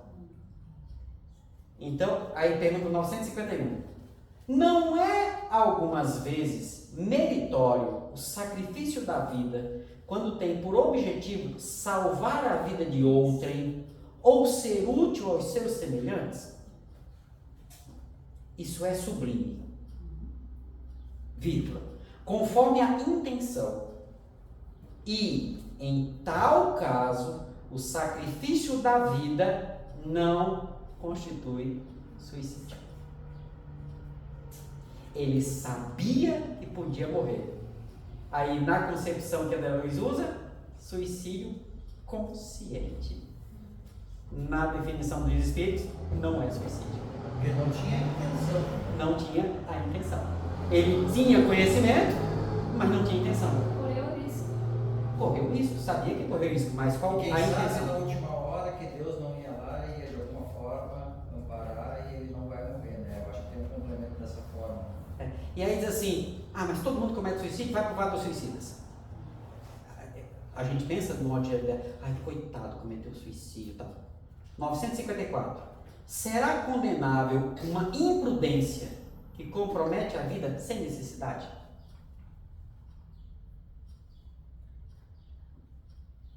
O que ele está perguntando? Será condenável? Condenado é o indivíduo que cometeu o crime, certo? O júri, o juiz, né, chegaram à conclusão de que ele realmente errou e ele é condenado a uma pena. A pena vem depois da condenação. Tem que ser condenado primeiro para depois vir a pena. Então, merece condenação. Será condenável, né, quando o indivíduo compromete a vida dele sem necessidade? Resposta: não há culpabilidade. A resposta não há culpa. O que é culpabilidade? Aí na palestra eu perguntaria: alguém aqui é da área do direito? Aí eu olharia: eu fiz o curso. Culpabilidade é uma expressão jurídica que significa responsabilidade. Qual o grau de culpabilidade do indivíduo? Qual o grau de responsabilidade? No direito penal, quando você comete um crime, né, um homicídio, por exemplo, cometeu, condenado, culpado, qual a pena? Artigo 59 do Código Penal tem 8 coisas que tem que ser analisadas. Eu matei. Mas eu matei porque quis matar ou eu estava com raiva porque o cara tinha estuprado a minha filha? Ele estuprou a filha do cara. Ele estava transtornado. Então reduz a pena dele pela metade.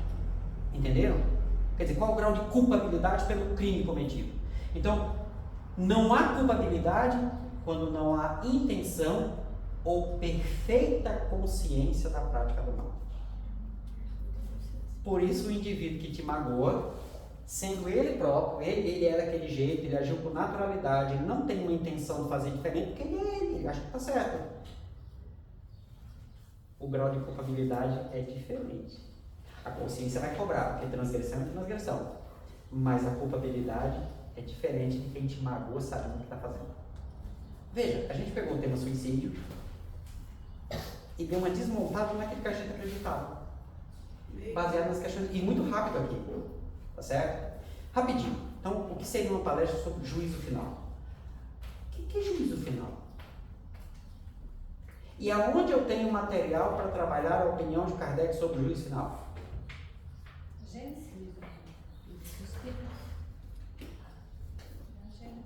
Últimas questões do Livro dos Espíritos. Questão 1000 e questão seguintes. Questão 1009, que é a resposta de Paulo, é fantástica. Então, as últimas questões do Livro dos Espíritos e o livro O Céu e o Inferno. Lá eu tenho tudo que preciso para trabalhar o juízo final. E aí eu tenho que partir do seguinte: qual a definição de juízo final? Juízo final, dentro da crença, principalmente cristã, estabelece que num determinado dia, Jesus, que está lá no cantinho dele, vai voltar, vai fazer todo mundo se juntar, vivos e mortos, né? Vai pegar aqueles que ele gosta, que faz o que ele mandou,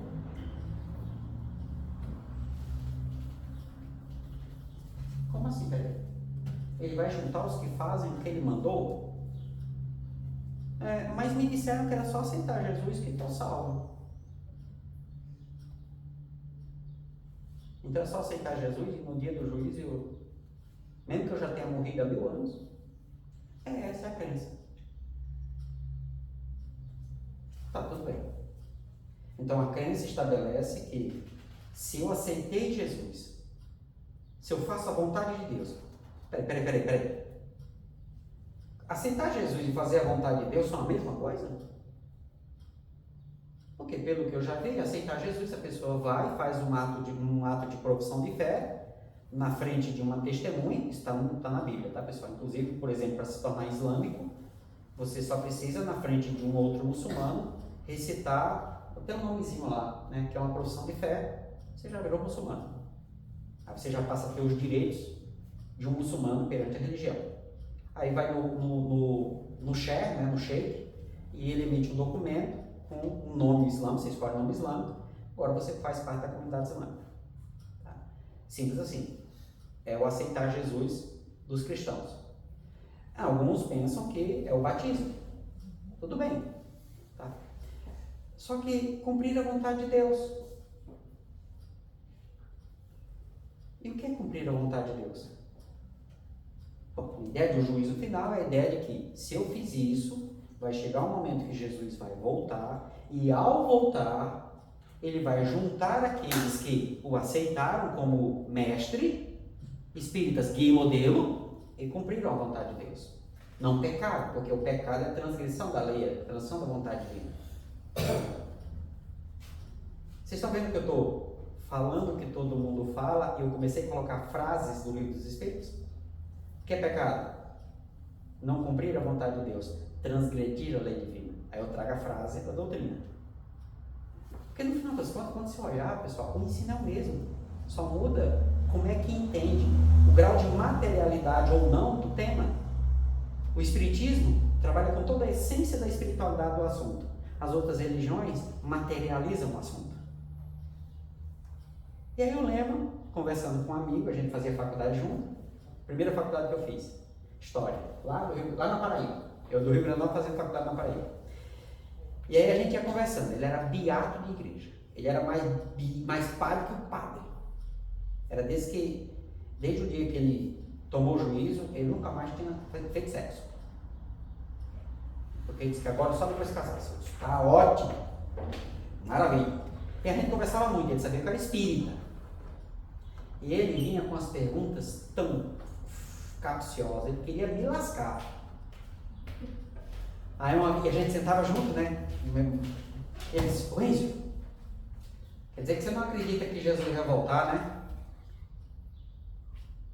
E eu, como assim? Eu não dei uma resposta. Lembra Jesus? O que está escrito na lei, como é que você lê? Peraí, o que você entende? O que você está falando com isso? É você tá dizendo que eu sou assim. Mas então o que é que tem na sua cabeça? Eu não vou responder baseado no eu acho. Ele disse, não, porque os espíritas não acreditam na volta de Jesus, né? Eu disse, olha, os espíritas não sei, eu acredito.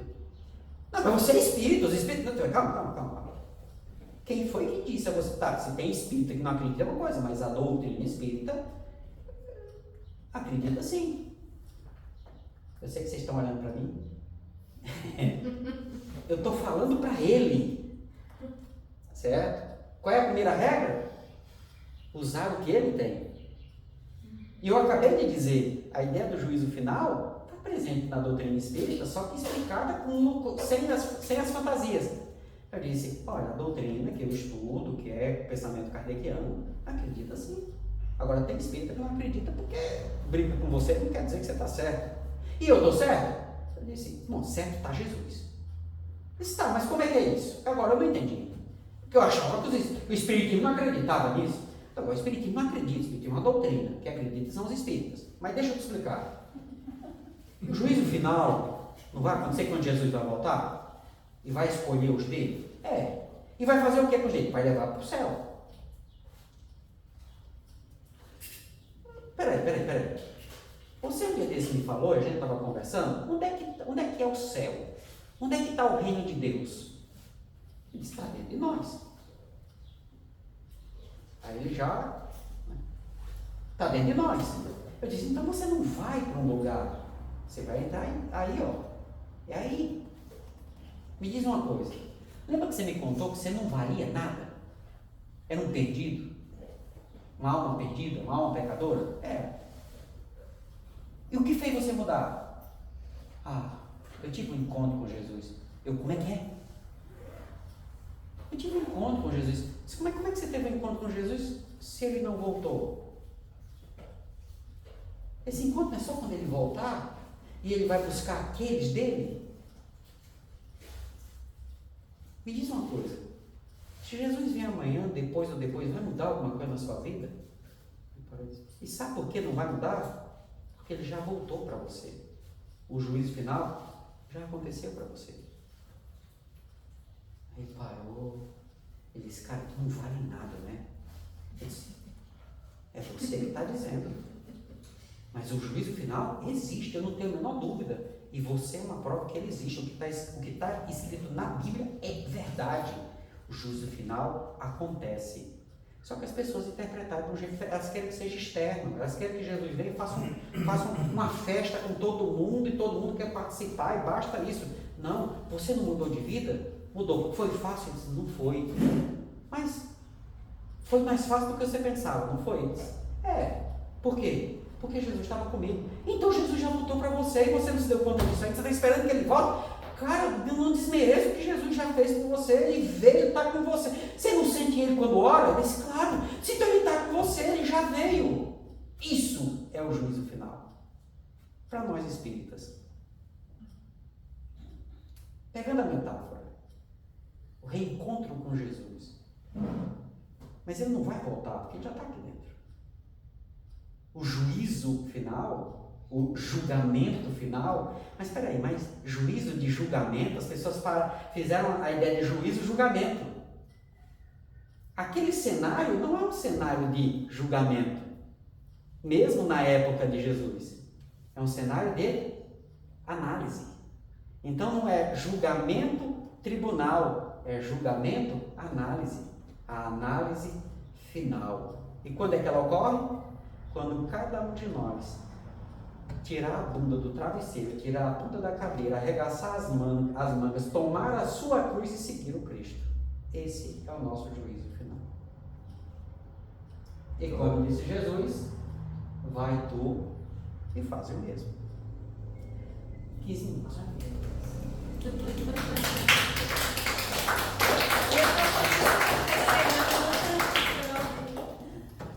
Muito bem, pessoal. Esse é o nosso primeiro momento. Aí, agora, o que é que eu quero para compensar, né, a nossa vinda aqui, o médio de transporte e tal? Começa. Erre e se ajudem. Errem. Vão lá e falem. Se não for legal, os mais experientes que já falam vão chegar para você e dizer assim, aquele ponto que você falou, você podia ter ido por aqui. Aí você para. Ah, mas é porque assim, eu fui por aqui porque eu usei essa estratégia. Você explica por que você optou por fazer aquilo ali. Aí a pessoa vai dizer, ah, não entendi, mas ela me acredita que seria melhor por aqui. Você, tudo bem. Aprendam uns com os outros. Passa meu contato pessoal, podem me perguntar, podem tirar dúvida, posso dar sugestões de livros. Essa semana uma pessoa mandou uma mensagem para mim assim, você pode fazer uma prece por mim e tal. Eu disse, claro, fazemos sim. Para aí um pouquinho, daqui a pouco a gente faz uma comunhão de pensamento e tal. Aí eu dei 10 minutos, tal hora, vamos parar 10 minutinhos e tudo bem. Isso, tal. Eu disse, você já leu os romances de Emmanuel? E ela, já. Eu disse, então, releia, do primeiro ao último, com calma. Vamos começar uma terapia. Tratamento de coluna não se faz de uma hora para outra. Tratamento de depressão não é de uma hora para outra. Eu tenho fibromialgia. Mês passado eu tive uma das piores crises que eu já tive desde que descobri a doença. Eu coloquei um áudio nos grupos, tal, uma coisa que aconteceu. Eu no auge da crise. Né? E aí eu fui no médico de remédio. 30 dias tomando remédio pesado. Para cuidar do corpo, é uma doença do corpo. Eu, Êncio, espírito, não tenho fibromialgia, meu corpo tem. Mas meu corpo desenvolveu fibromialgia por causa que eu sou ansioso em função da hiperatividade. Eu não tenho o que fazer. Passe e resolve? Não. Sim, resolve. Passe magnético com fluido animalizado. Mas na maioria dos casos espíritas hoje não aplica. Então eu tenho que me virar sozinho. E converso e tal, isso tudo, e busco o que é possível. Médico, receita, remédio à base de ópio, que é o pregabalina, não invento não, né? 30 dias ali, tratamento regrado na hora certa para cuidar do corpo. É assim, é lento. Situações assim não é, faz uma prece e resolve. Não resolve, alivia, mas aliviar não é resolver. Você lê 5 romances de Emmanuel, do primeiro ao último, devagarzinho. 6 meses ali naquele, vai levar uns 6 meses naquele negócio. Daqui a 6 meses, se ela entender o que eu falei, porque eu disse, preste atenção em tal ponto, preste atenção, vai resolver todos os problemas da vida dela. Ela vai resolver, porque ela vai encontrar. Eu só disse onde é que está. Então é assim que vai funcionar, né, pessoal? Então, aí a gente vamos ver como é que a coisa vai caminhando. E aí, daqui a março ou abril, aí eu volto, aí a gente vai, aí nós vamos, eu quero ouvir vocês, que é para fazermos ajustes, tá certo? Fazemos ajustes. Eu não vou dizer que está certo ou que está errado. É sugerir coisas para que vocês avancem nessa semeadura e se tornem realmente os semeadores que saíram a semear. Eu agradeço esse momento e espero ter contribuído para que vocês tenham coragem de fazer o que tem que fazer. Tá bom? Tchau, pessoal.